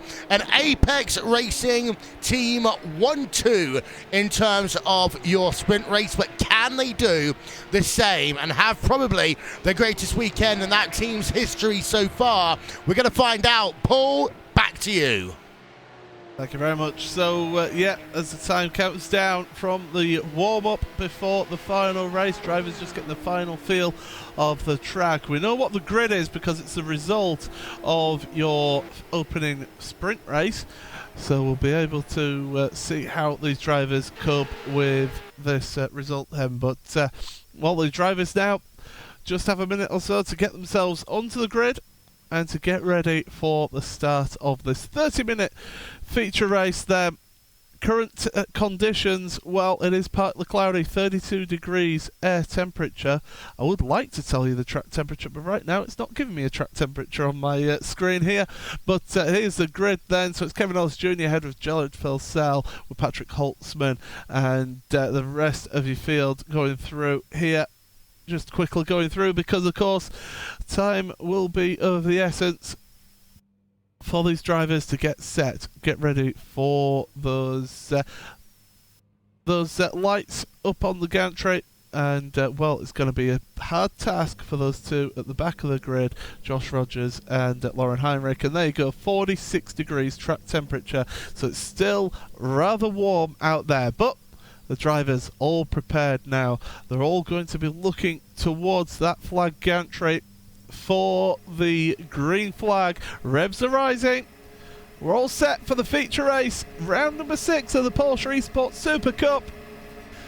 Green flag is in the air, away we go, and it is a good start from Kevin Ellis Jr. on pole position, down into turn number 1. Jared Filselder got a good launch. Patrick Holtzman and Max Benecke are going to go side by side through 1. Benecke gets bullied off the track over the grass. He's going to lose a little bit of momentum and speed there as they're going into the S's once again for the first time. Drivers now getting themselves sorted in single file. 28, Alexander Thebe was getting pushed wide there by Graham Carroll, it looked like it was then, but into the bus stop for the first time, and it's still that Apex Racing team. Oh, battling then side by side into contact. Jack Sedgwick and Alexander Thebe at the bus stop chicane. We said that was going to be a place, there's an Altus car up as well. We said that was going to be a place where potentially there would be incidents, and that's exactly what we've seen here on the opening lap. Sedgwick getting caught by Alexander Thebe into there. That sent those two all the way down your field, but we're still green flag racing here as they go through the toe of the boot, heading uphill now on the exit that corner side by side. That's Max Jensen and Ricardo Castro-Ledo through the toe there, and they're going to sort themselves out. So Jensen is staying ahead for the time being onto the brakes, and Castro-Ledo is going to have to try and make his way through in a different way. But through 8 into 9 they all go. Everybody's still behaving themselves pretty much apart from that opening incident, and we'll see, look at the replay back then of the start then, and Connery, it was Jack Sedgwick who got turned. That's what kicked it all off there at the bus stop chicane. Yeah, there we go. There's the slide there from the rear Esquire and SimSports driver ahead that actually caught up one of the pure cars and caused even further carnage behind as well. Some questionable rejoins there, especially from the driver of the PRT machine, which I believe, looking at this one, would have been the driver of Lauren Henry. No, it was Alexander Thebe that came back across the circuit in a pretty questionable manner, but that'll be looked at by the stewards after this race. That one is for sure. But looking back at the front of the field now, Kevin Ellis Jr. going to come under threat from his teammate Ben Filsell. He has to be careful. He knows that he can't be having any contact with his teammate here, especially when it comes to a feature race lead. But I have to say this, Paul, Jared Filsell is the faster driver here, but how much Apex Racing team actually going to let these guys race, or are they going to negotiate a swap? Because the longer that Filsell stays behind here, the more of a threat Holtzman, Job, Fanchak, Benecke are behind, and we'll just have a completely stacked up field for the race lead for the entire race. But don't forget, it is an individual championship. There are no teams championships in this. It's every man for himself. So as well, Phil Sell looking to get the better exit at the corner. Kamil Franchek there as well, putting the pressure on Sebastian Job in third place. As fourth place, should I say, sorry. But the rest of your field looking through. Sedgwick is trying to make some moves, trying to recover from that incident at the bus stop chicane. But through the go, we're on board with De Jong then, trying to have a good second race here after a bit of a nightmare that he had in the race number 1 here today. But it's a 30-minute race, plenty of time for things to happen, and these drivers need to settle down into a rhythm pretty early on here, try and get themselves and this is where more the thinking man driver would come into play here, and really come into play in terms of how they work their moves on the drivers in front. But it's still Ellis Jr. ahead of Phil Sell, with Holtzman, who we're on board with, in third place, and Sebastian Job fourth place. So it's Apex Racing Team 1-2, Red Bull Racing Esports Team 3-4, as they head up the hill towards the bus stop chicane, and Phil Sell looking but backing off there, and he's just waiting, biding his time here. But all this time, Connery, as you mentioned, that's allowing Holtzman to keep in that slipstream. Yeah, this is Phil Sell. I get what he's going for here. He doesn't want to go for a lunge on his teammate. He doesn't want to make contact with his teammate. He's already been involved in contact himself in that sprint race, so he knows the danger of going for moves down into the bus stop. But all it's doing is just stacking up everyone here behind your two Apex Racing Team cars. And of course, you have the Red Bull Racing Esports there, just ready and waiting to pounce in case there's a little bit of an altercation between the two teammates in front. You can see Sebastian Job, well, further down the line, he just briefly weaved in and out of line. We were on board with Maximum Benecke here, looking to gain a huge amount of points over his next two challengers in the point standings. Mitchell de Jong down the field. Joshua Rodgers also very far down the field. So Benecke is going to have a fantastic day here if he can at least finish inside this top 6, which he already is. Yeah, absolutely. As they head through turn number 10 once again into 11, the final corner, and really it's a queue of cars from first all the way down, I would say, to around 17th at the moment. So that's just how long this queue of traffic is. We can't even fit it on screen, that's how long this queue of traffic is. But as they head into turn number 1, you have to say Phil Sell putting the pressure on his teammate once again, as Marcus Jensen now with the fastest lap of the race, a 50.5, as they go up the hill now through the S's. And this is where Phil Sell can use the slipstream, use that extra speed that it gives him. He's going to have to make the move, and he's not. He's backing off again. So it's the question of they're working together and trying to work away from the guys behind. But the thing is, they're not pulling away from the guys behind. They've got Patrick Holtzman and Sebastian Job and the rest of that queue all just waiting patiently for them to make a move. I think it's also a slightly similar issue here with the Red Bull Racing Esports driver, because typically in my mind I'd rank Sebastian Job above Patrick Holtzman, and if you look at qualifying times, that is certainly the case, with 0.3 of a second going the way of Sebastian Job. So this is a bit of an awkward situation here at the front of the field, where the faster driver doesn't want to put a move on the slower driver for fear of taking them out the race. But further back through the field, that was a Williams Esports car that was involved in an altercation there down towards the toe. That's Lauren Henreich there as they head their way down towards the heel. So pretty much the entire field all the way down to, I would say, around about P27 here are basically all on the same train. As Heinrich trying to make the move there on the 47 of Alejandro Sanchez, and that's going to allow the door to be opened to the car behind, which is Josh Rodgers, who's trying to recover his way through this field. But we turn our attention to the front. You saw Kevin Ellis Jr. just getting a little bit loose on the exit of that final corner. Phil Sell, there's only so long you can wait behind. You have to make a move and make it stick. And I suppose the thing that he's concerned about is if he makes a move, those other Red Bull cars and the rest of the queue might make the move on them as well. So it could end up costing Kevin Ellis Jr. a lot more points. But right now, Ellis Jr., he isn't the one in a championship battle. Phil Sells still has an outside chance of a championship here. There's still plenty of points available. Patrick Holtzman, though, 7th in the championship. He is ahead by 4 places of his teammate Sebastian Job in the championship. So it's all well and good saying that Job's the quicker driver, but Holtzman is in the better position for the championship as well. This is why I mentioned it is every person for themselves. It is not a team's championship, and that's what made it so good. As we look at Kamil Franchek, who quite frankly is having one of the best meetings of this season for himself in the Triton racing car. Yeah, he is having a very, very good day indeed. And just to put that in perspective, well, his best race result in a feature race is going to be P27.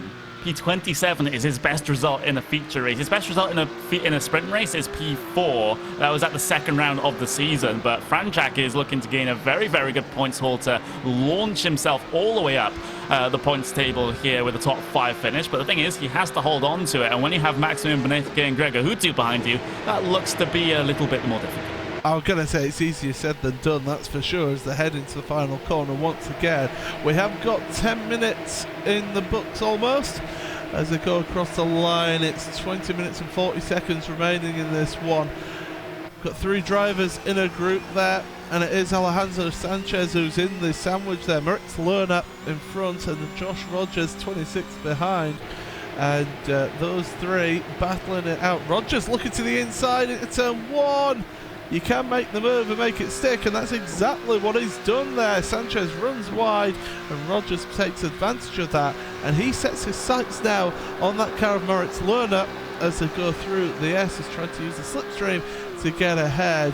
It's as you were at the front, so we don't need to worry about them, but Rogers, he's on a bit of a charge here ahead of Sanchez.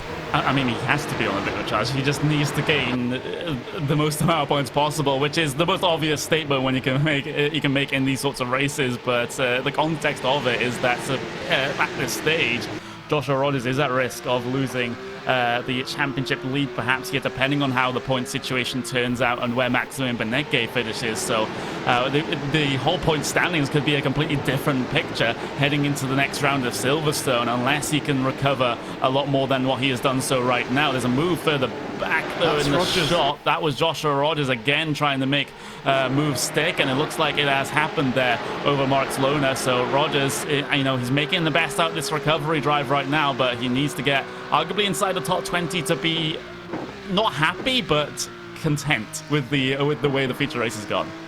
I don't think he'll be content with that either, to be honest. Yeah, but... now then, we had an issue for one of the Red Bull cars. Graham Carroll went over the grass on the exit of turn number 9, and that cost him a bit of time. He almost touched the barrier there, I believe. We'll have a look once again on board. This is Graham Carroll, so he's coming out that corner. The back end steps out, gets onto the grass, and he does touch that barrier, just grazes it. It doesn't appear to have done too much damage to the car, so he seems to have got away with that one. But Graham, that's a bit of heart in mouth moment for him right there. Yeah, that is so close. Looks like he's gotten away in terms of the damage, though. But if we look back to the race lead, this is the most obvious opportunity that Phil Sell has had, and he does take it. Driver's right-hand side. But the thing is, what does Kevin Ellis Jr. do? He backs out, and they might have just negotiated this move fairly there down in towards the bus stop, because Kevin Ellis Jr. didn't lose the more than one position there, so he knows that Phil Sell probably had the move complete if they hit the brakes down into the bus stop side by side, and going side by side with your teammate through there is just going to end in tears. So you can see Kevin Ellis Jr. backing out, knowing that he's beat, but the thing is, the Red Bull Racing Esports drivers behind were not close enough to be able to capitalize on this. So there we go. Jared Phil Sell, his objective, run for the hills, and Kevin Ellis Jr. keep all the sharks behind. Yeah, absolutely. And he's going to have a tough job of that now, because Patrick Holtzman, Sebastian Job, they want to get by as quickly as possible to keep in the draft of that Apex Racing Team car of Phil Holtzman, and he's forced his way through. Look at that move, great stuff there. And now Job, he's trying to make it, but Kevin Ellis Jr. is not giving this one up without a fight. And the Scotsman down the inside drifts it out of turn number 9 into towards turn number 10, but he's not alongside, so he's going to have to blend in behind. So he's down to 3rd place from 1st on this lap. And Holtzman now, that's exactly what Patrick needed to do. He needed to make that move, make it quick, and then get onto the draft of Jared Filsell in front as they come down this front straightaway. And now Sebastian Job all over the back of his former teammate Kevin Ellis Jr. as they go through the right-hander. And look at this now, underneath the rear wing, but he's having to back out of it through the S's. He realizes he's too close through the S's here, but he can get on the power now, try and use the slipstream, but Junior Ellis Jr. has got the slipstream of Holtzman in front, and well, Job is not close enough to make that move and make it stick, so he's going to have to stay in 4th place for the time being. But there's been a little bit of movement further back as well. Yeah, Franchek made a mistake. Yeah, Franchek has dropped down to 10th place then, and that was on the run from the S's down towards the boot. So we'll get a replay of this, and well, we'll get a replay of it hopefully at some point. But we'll look back. We'll look back at this move then by Holtzman on Kevin Ellis Jr. Yeah, a little bit of contact involved in that one, but not what I would say is out of malice or in any way egregious. As you can see, the continued side-by-side through turn 9 between the two of them. That's where Holtzman was able to complete the move. And then once we cycle this one all the way through, you can see them still trying to go bumper to bumper on their way through the final corner. As actually, on the live picture, Sebastian Job has actually headed his way down the inside of Kevin Ellis Jr. So that is actively happening out there on circuit. There we go, we've got it. Sebastian Job inside line from the penultimate corner. They rub doors. Oh, Kevin Ellis Jr. gets shoved out over to onto the curb, and here comes Maximilian Benecke then inside line for the final corner. He's not able to make anything work through there, but that's Sebastian Job through Red Bull Racing Esports making the passes as Kevin Ellis Jr. slips even further down. This side by side between Hutu and Benecke now on the live pictures. That is Benecke trying to defend the inside line, and he does from Hutu, but Hutu looking aggressive at this stage as well. And that's what happens when you try and make that move into that final corner down the inside. You have to check yourself up, which compromises your run out of the corner, and that's what we saw exactly. So Benecke able to stay ahead of Hutu, but he wasn't able to take advantage of Ellis Jr. Getting the mistake there through Sebastian Job making his way through. Now we've got plenty of drivers, plenty of action going on. The number 5 car then, Martin Kroenke, has looked back through the carousel there, and it is a smorgasbord of action here. And Thomas Tahala is one of those drivers involved there, as Johan Vaz, Antoine Hijlank, Jack Sedgwick, they're all in here in this battle. Sedgwick is trying to make the moves, and we'll see what happened back at the chicane then. And we'll look at this because it was a lovely move from Thomas Tahala.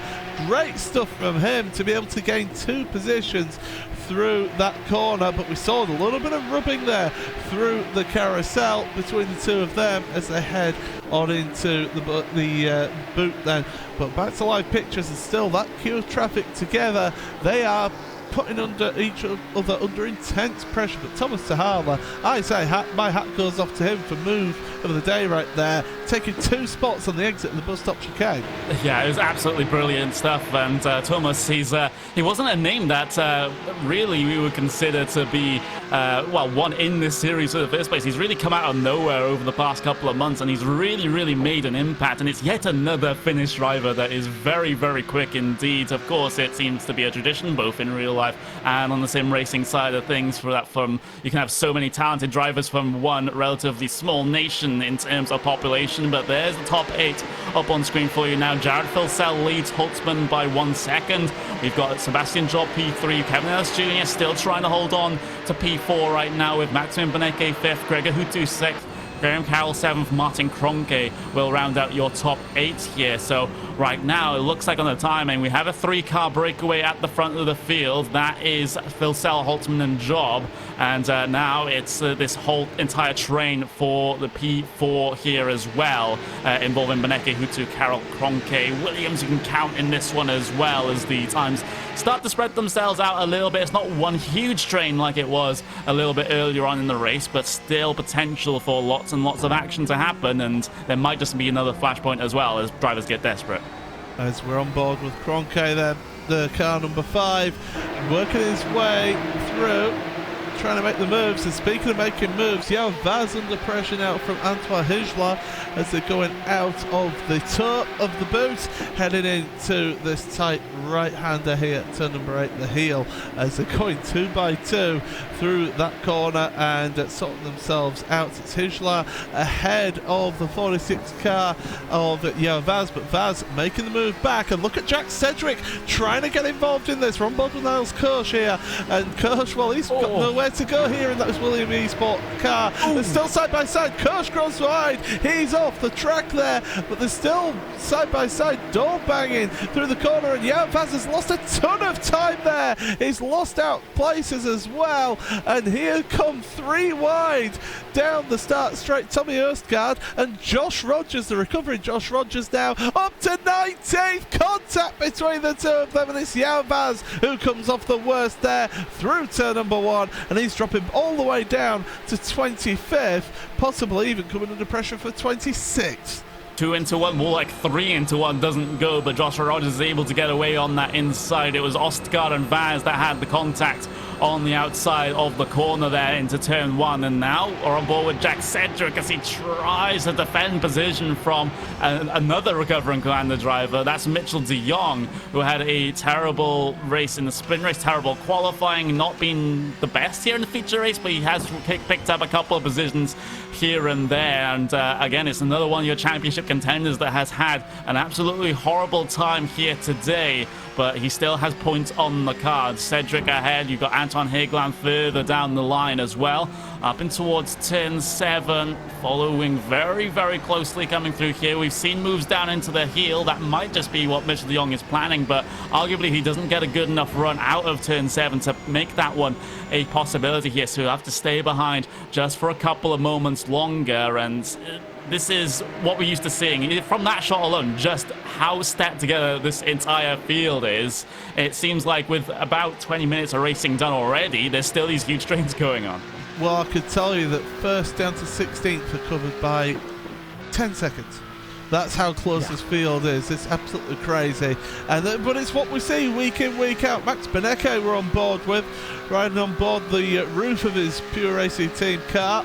The German trying to catch up and pass Kevin Ellis Jr., who's managed to stay in that 4th place, but he's dropped back a second now to Patrick Holtzman. By the way, your lead gap is 1.3 seconds worth mentioning there as well. So those 2 Red Bull cars, they're not able to make it. But Sebastian Job is actually ahead of Holtzman. That's interesting to point out in that battle in 2nd place.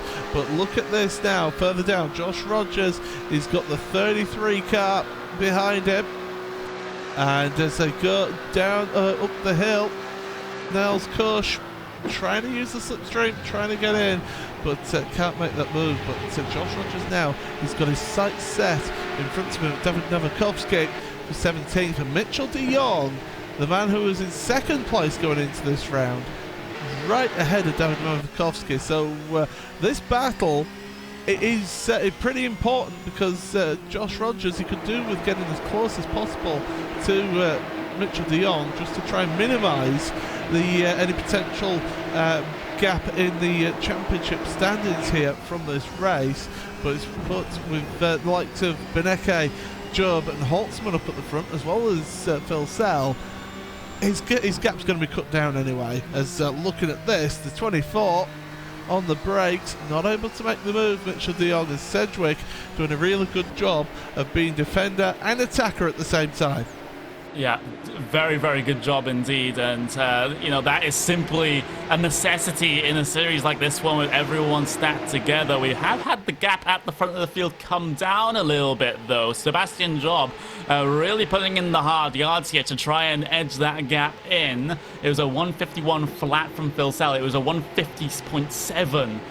For Sebastian Job. That's a good couple of tenths of a second taken out, and he needs to do that over in all of the laps now before the end of this race if he's going to have a chance, arguably, here on the last lap of the event. It was a 1/10 and a bit second gain on that last lap, and you can see it's been a trend over the last couple as well. Patrick Holtzman, though, starting to lose touch of his teammate. You can see that on the lap time deltas as well. So Sebastian Job is giving the chase, trying to pull Holtzman along here, but with about 4.5 laps, I'd like to say, to go here. Still unlikely here for Sebastian Job, but if there's you know, one opportunity that he has to get a feature race win here in this series, this one's going to be it. Kamil Franczek, after making that mistake earlier on in this race, he's trying to make amends here. He's in 10th place, but putting all sorts of pressure on David Williams in 9th place as he goes through the chute in towards the turf. This is a battle for 9th and 10th place here on the track. As further down your order, I can see on the timing screen, we've got Josh Rogers and David Novakovsky. They're side by side going through the turn, and it's going to be Josh Rogers who potentially could make the move stick. Novakovsky gets the better run off of the corner because he was wide, but Rogers has got the inside line here, and that's going to be him making the position. So up to 17th now, and crucially behind his teammate Mitchell de Jong, his championship rival, who's in 16th, so that's going to be his next target now. He wants to look forward to Joshua, but David Novakovsky, don't write him off here. He can still put some moves in as we're heading in towards the final 6 minutes of this race. So just a few laps remaining in this one, but still, it's been a great race, some great moves as well. As look at this, defensive driving ahead now. Jack Sedgwick going to the inside, Mitchell de Jong to the outside of turn number 1. And Sedgwick is going to lose the position, is he? Mitchell de Jong runs wide through turn number 1, and they're still going to be side by side through the S's. You don't really want to be doing this because that's going to slow each other down, and that's allowing Josh Rogers to get a great run on the both of them here. He's in the slipstream now. Can he make the move? Sedgwick going defensive. He's already lost one position to de Jong. He doesn't want to lose another position here to Rogers. Into the chicane. There's a little bump from Rogers there. That puts Sedgwick wide through the final part of the chicane. Hopefully he doesn't end up with a slowdown penalty from that one, but that has concertinaed that whole queue of traffic behind Josh Rogers now, because here comes David Novakovsky trying to make the move into the chute, but nothing forthcoming here. But that was all getting a little bit close, a little bit tight there through the bus stop chicane.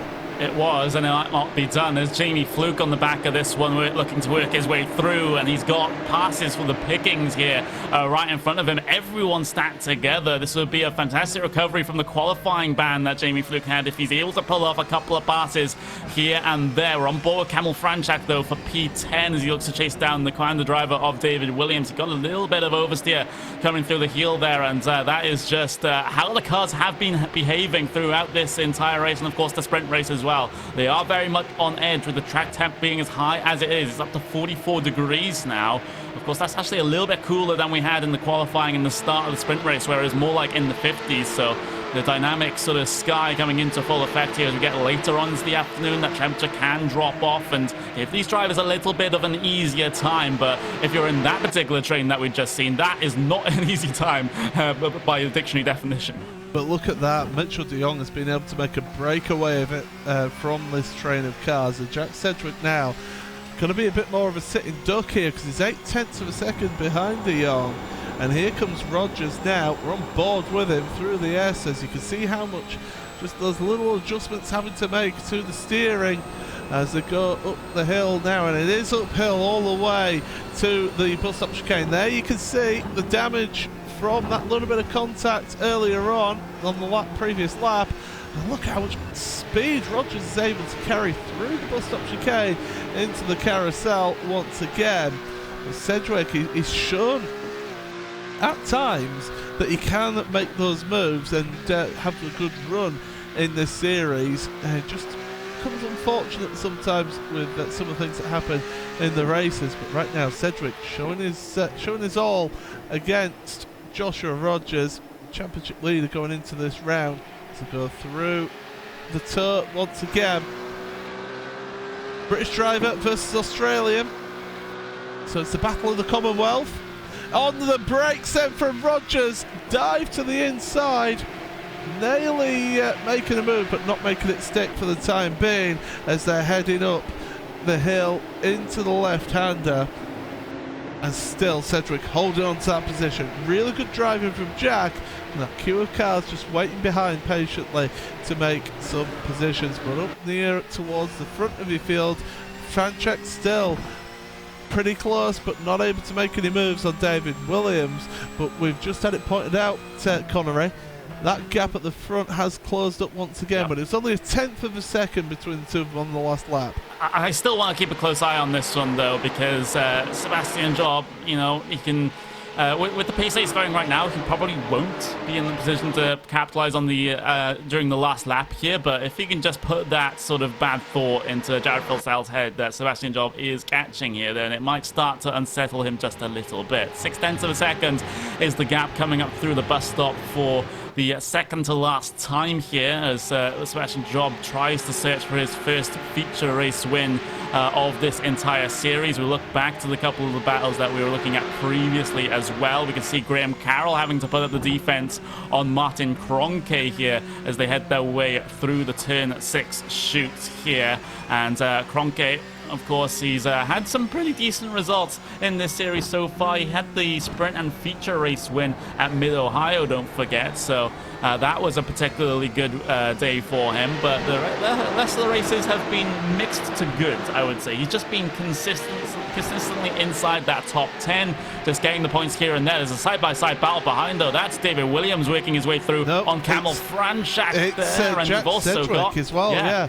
Two battles simultaneously with both the same teams here. Jack Cedric and Joshua Rogers now is the picture that we're watching on the way up towards turn 9. Rogers outside looking for the cut back through the corner, but very good defensive driving there from Jack Cedric, just sealing off that line on the exit of the corner, just slowing it up deliberately a little bit so as to deny the line from Rogers. Yeah, that's great defensive driving. We've seen that throughout the season with many of the drivers in the series. But we are on the last lap now of this race. So it's all or nothing here in this week 6 of the Porsche Esports Supercup as they're heading up through the top of the S's. Your leaders, they're not going to be close enough to make the move, so we'll look at Joshua Rogers then, and Rogers trying to get the run through the S's, through up the hill. He's got the slipstream, he's making it count, but Cedric holding an inside line, making Rogers go the long way around, and Rogers holding it around the outside as well. Cedric trying to get the cut back. Great stuff though from Rogers to hold his line there and to stop Cedric getting the cut back. So one final position gained for Josh Rogers in that one. He's going to be too far behind to make any moves in front of him. We'll look further forward because it's Gregor Hutu and Max Benecke. They're battling out for 5th place in this one. And well, you know, you look at this, both of them former world champions here on iRacing. Gregor Hutu, World Championship Grand Prix Series winner. Max Benecke, World Championship GT Series, the VRS World Championship GT Series, don't forget. As well, the final couple of corners to come now. Filsell under pressure from Job, but it's not going to be enough. Job needed another lap in this one, but still can cause a mistake in the final corner. Will Jared Filsell hold on to his car here through the final corner? The answer is going to be a categoric yes. So across the line for round 6 of the Porsche Esports Super Cup, it is Jared Filsell from Australia. What a fantastic drive from the Apex Racing Team driver to take victory in the feature race here. Brilliant stuff from him. Sebastian Job, 2nd place ahead of his teammate Patrick Holtzman in 3rd. But Jared Filsell, his first win in a feature race in the Porsche Esports Super Cup. Fantastic result from him. And while the rest of your field coming across the line, and it is just testament to how close this championship is, that field, they're all pretty much across the line already. It is brilliant stuff to see, but what a drive from Jared Filsell. He was patient with his teammate and made the move when it counted, Connery. Yeah, he did. Everyone just stacking themselves up on the back straight there. You can see the two Apex Racing team teammates. What a day for them. This is their most successful day in this team's existence here, you have to argue. Jared Filsell getting their first World Championship Series race win here. That's one they're going to remember for years to come.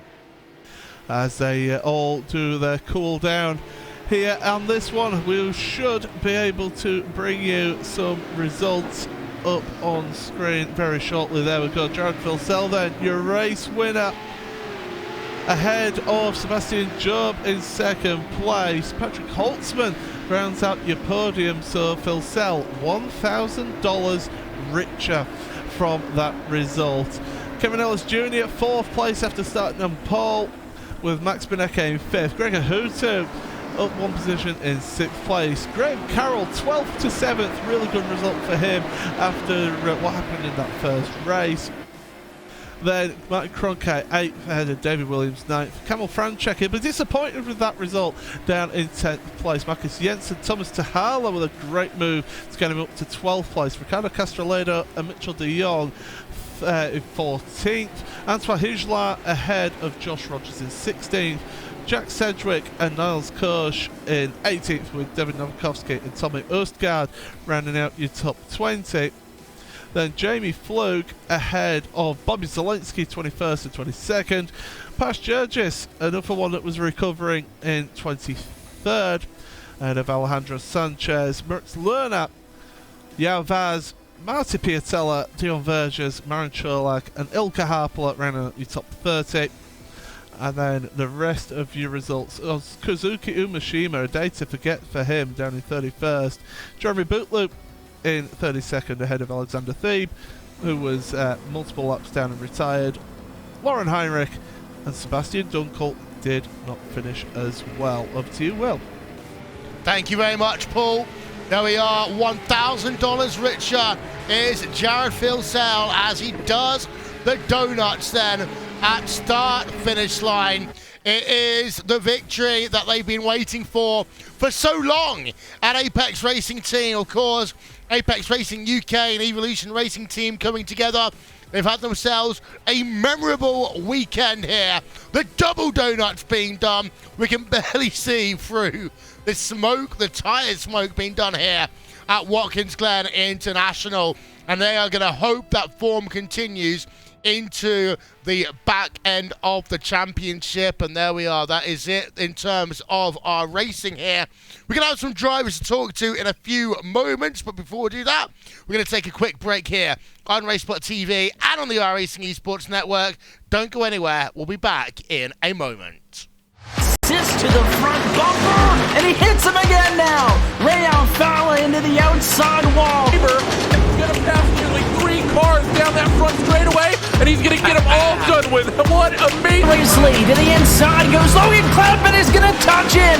Pit press sideways. What a save! Look to the outside as Cronkite goes off. De Jong into second place. Going for the switchback. Oh, pinpoint driving. It's howling down to the inside. He's trying this contact though. Slide left of the racetrack. Chris Renner drives it back down underneath, and he takes that second spot right back. Joker goes to Garrett Lowe. Garrett Lowe should take victory with all that contact. He's going to try and make the move around the outside the parabolica. That's not going to work, but he's going to try and get the cutback here. Get the run out the parabolica. That's beautifully done there. Michael Schubert, there's a little bit of door banging as well.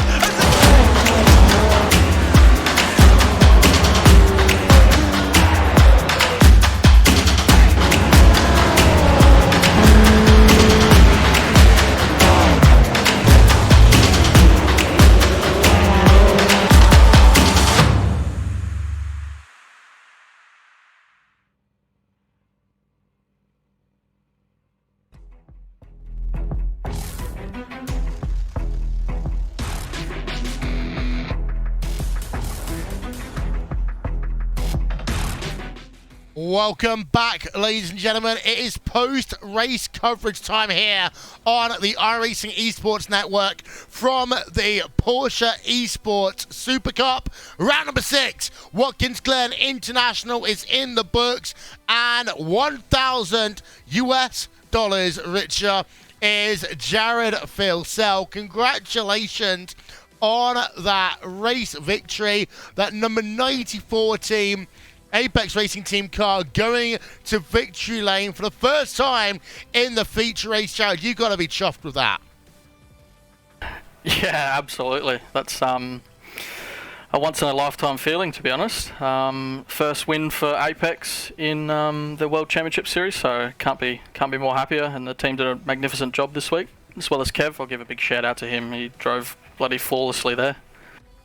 Yeah, I was going to say, you've had it good both in terms of qualifying and all the way through the race. You got yourself a 1-2 in terms of the sprint race.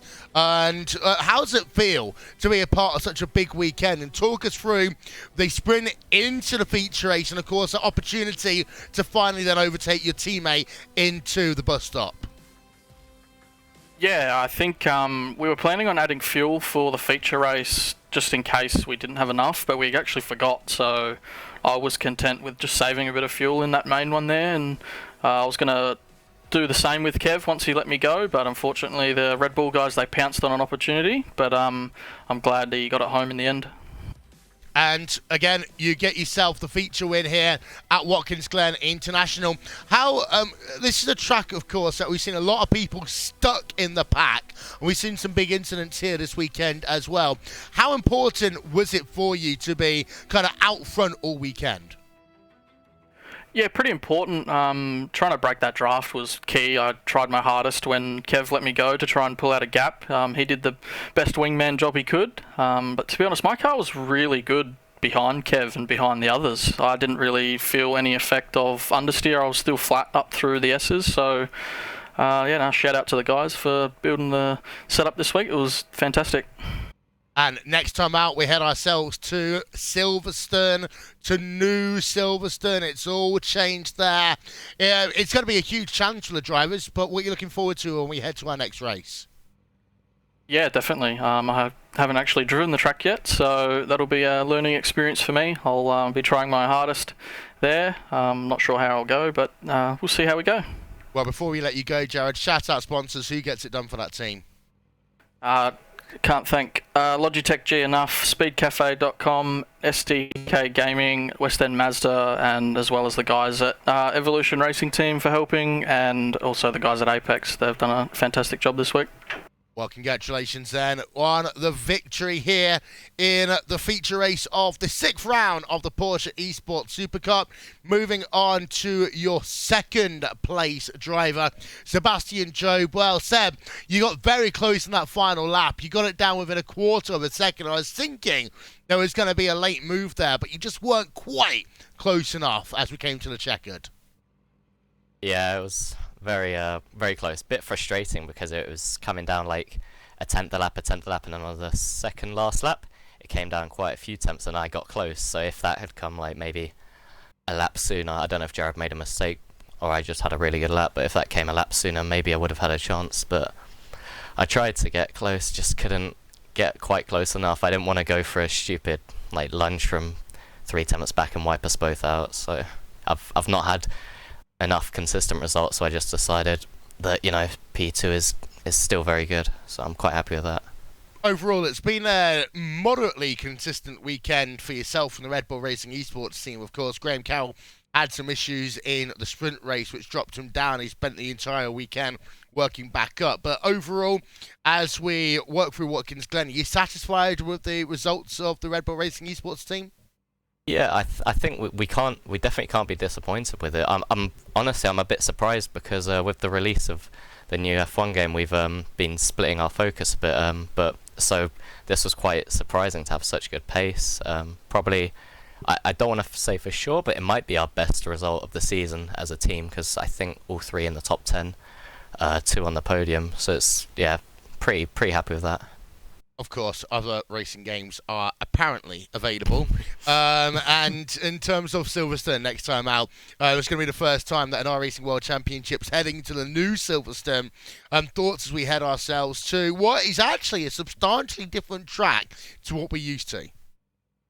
Yeah, I'm really looking forward to actually learning the new track. But the old track was pretty much my best track on the service, so hopefully that can translate over. But yeah, I'm looking forward to it because it's a great track, obviously. So hopefully can continue the form from this race and get another solid result there. Shout out sponsors, who gets it done? Yeah, just thank you to everyone at Red Bull Racing Esports, everyone working on the setups, everyone working in the backgrounds, and yeah, thank you to everyone for helping out. Well, ladies and gentlemen, Sebastian Job, he got himself his first top 5 start in an iRacing World Championship event at Silverstone. He's been strong at Silverstone in the iRacing World Championship Series. Let's see what's happened. Maybe it could be a victory for him and the Red Bull Racing Esports team. That is second place. We go down 1 position and we go to Kevin. Actually, no, we go down 2 positions. We go down 1 position. There he is. He's waiting there for us.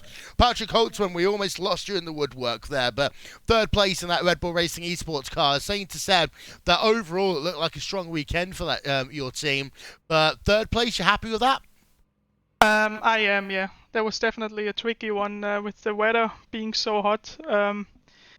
I was struggling there at the end with the tires. I mean, third place in the series is always great. I mean, I was kind of close to win a feature once again. I think that was the third time this season I had the chance to do it. Yeah, another podium added. That's all right, I guess. The feature race win will come sooner than later, hopefully. Well, in terms of Red Bull Racing Esports as an organisation, you've been strong pretty much all weekend here. Have you been able to use the break and the time that we've had in between the last couple of races to hone down on anything in particular on the car? And do you think that performance that you've gained recently is going to help you as we head ourselves into Silverstone in a few weeks? I mean, the team is always naturally going to be strong because of the talented drivers. I mean, my teammates are just so insanely good, and that everyone's pushing each other in practice. But I think the practice for this week was actually pretty on the low side. But that can also help, you know, if you are not driving too much, you come in this race with a fresh, clear mind and just have fun, and that often can lead to better results. That's what we did, and the setup is always pretty much the same. I think we have a good foundation there. Yeah. We should be in and around the top 3 for the rest of the season. It always depends a bit on the qualifying position. We need a bit of luck on our side there. But once we survive turn 1, we are always going to be competitive, I'm pretty sure. Well, next time out we go to New Silverstone, the rescanned iRacing Silverstone. And it's a track that Seb said he's really looking forward to. What about yourself when we head ourselves to New Silverstone? What are you looking forward to? Yeah, it's great to have that new track on the service. Finally, we've all been waiting for that for so long. I can't wait to race. It's a bit tricky right now for me since I have to split my practice time with F1 Esports practice. So the next few races gonna be a bit compromised for me. But my teammates making such a good job with the setup. I can rely on them. I'm pretty sure it won't harm my performance, but the next few weeks are gonna be interesting for me. I can't wait for the new track on iRacing. Yeah, it's gonna be great. Shout out sponsors, who gets it done for you, Patrick? Everyone at Red Bull for making that possible for us. The support is mega, and of course especially to the 2 drivers that I'm practicing with on a daily basis, Seb and Graham. Yeah. Well, thank you very much. Patrick Holtzman there, coming third in the feature race, of course. He gets a bit of dollar in his back pocket as a consequence of that one as well. Red Bull Racing Esports, second and third place. Sebastian Job, $500 richer, and Patrick Holtzman, $250 to the good as well. As we just go down to fourth place, Kevin Ellis Jr., who won one race here today, came home fourth in the second race. Kevin, spent a lot of time looking in your rearview mirror here today, and you had yourself the race lead. You ended up having to let your teammate pass Jared Philsell. Then it got tricky. Yeah, what a day that was. I really wasn't expecting that coming into today. Obviously, the reverse qualifying results definitely helped me out there, and managed to reverse from 8th to 1st. And yeah, the feature race was just about looking forward, hitting my marks, and trying to keep the tyres under me, because it's such a high load track like this, they've got a tendency to kind of overheat and overinflate. So was just really trying to focus on keeping the tyres in check. And then come the feature race, yeah, I knew that it was going to be tough to try and hold on to the lead there. So I had a bit of a chat with Jared during the break, and we agreed that, you know, if he got a run, I would sacrifice myself. It's only fair, really. He's got better pace than I have. So yeah, I mean, when he got alongside, I just lifted off and tried to kind of hold up the Red Bull guys as long as I could. I didn't do the best job there. Patrick kind of nudged me coming into turn 8 and pushed me wide, and I sort of I accidentally dive bombed him into turn 9. So yeah, I mean, that cost him a fair bit of time. And looking at the gap at the end there, I think I did my job. So yeah, honestly, just couldn't believe that coming into today, and to get 4th, it's not really sunk in yet. Well, next time out, we're going to head ourselves to Silverstone.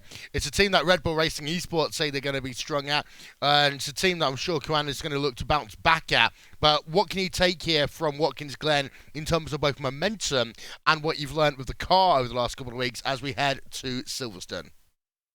Yeah, obviously it's a new track. I've never done a lap there, so kind of going in blind. But yeah, I mean, the morale within the team's really high. I'm really confident after, of course, the Watkins win last weekend, and then to come out here and win the sprint race and get 4th. I don't think I've driven this well in a long time. So yeah, I'm really feeling on top. Going to carry a lot of momentum and confidence into Silverstone. But yeah, I don't know how we're going to go there, but it should be good to get our hands on it. Looking forward to turning some laps there. Obviously, iRacing done a great job on the track. From what I've seen, it looks absolutely brilliant. So yeah, great to have it on the sim, and looking forward to having a lob. Well, before we let you go, Kevin, shout out sponsors. Oh, of course, thanks to all the Apex guys, Jared, Jamie, Antoine. Jared gave me a few hints on you know, how to make my practice a little bit better, and yeah, it's clearly showed today. It was yeah, a great result. Felt really good coming in today. So big thanks to all the team, everyone at Apex Racing Team and Evolution Racing Team, and of course to the sponsors Logitech G, SpeedCafe.com, SDK Gaming, and Simpures. Well, thank you very much there. That is Kevin Ellis Jr. That is our driver interviews done. It's almost time to say goodbye. Final thoughts from you first, Paul.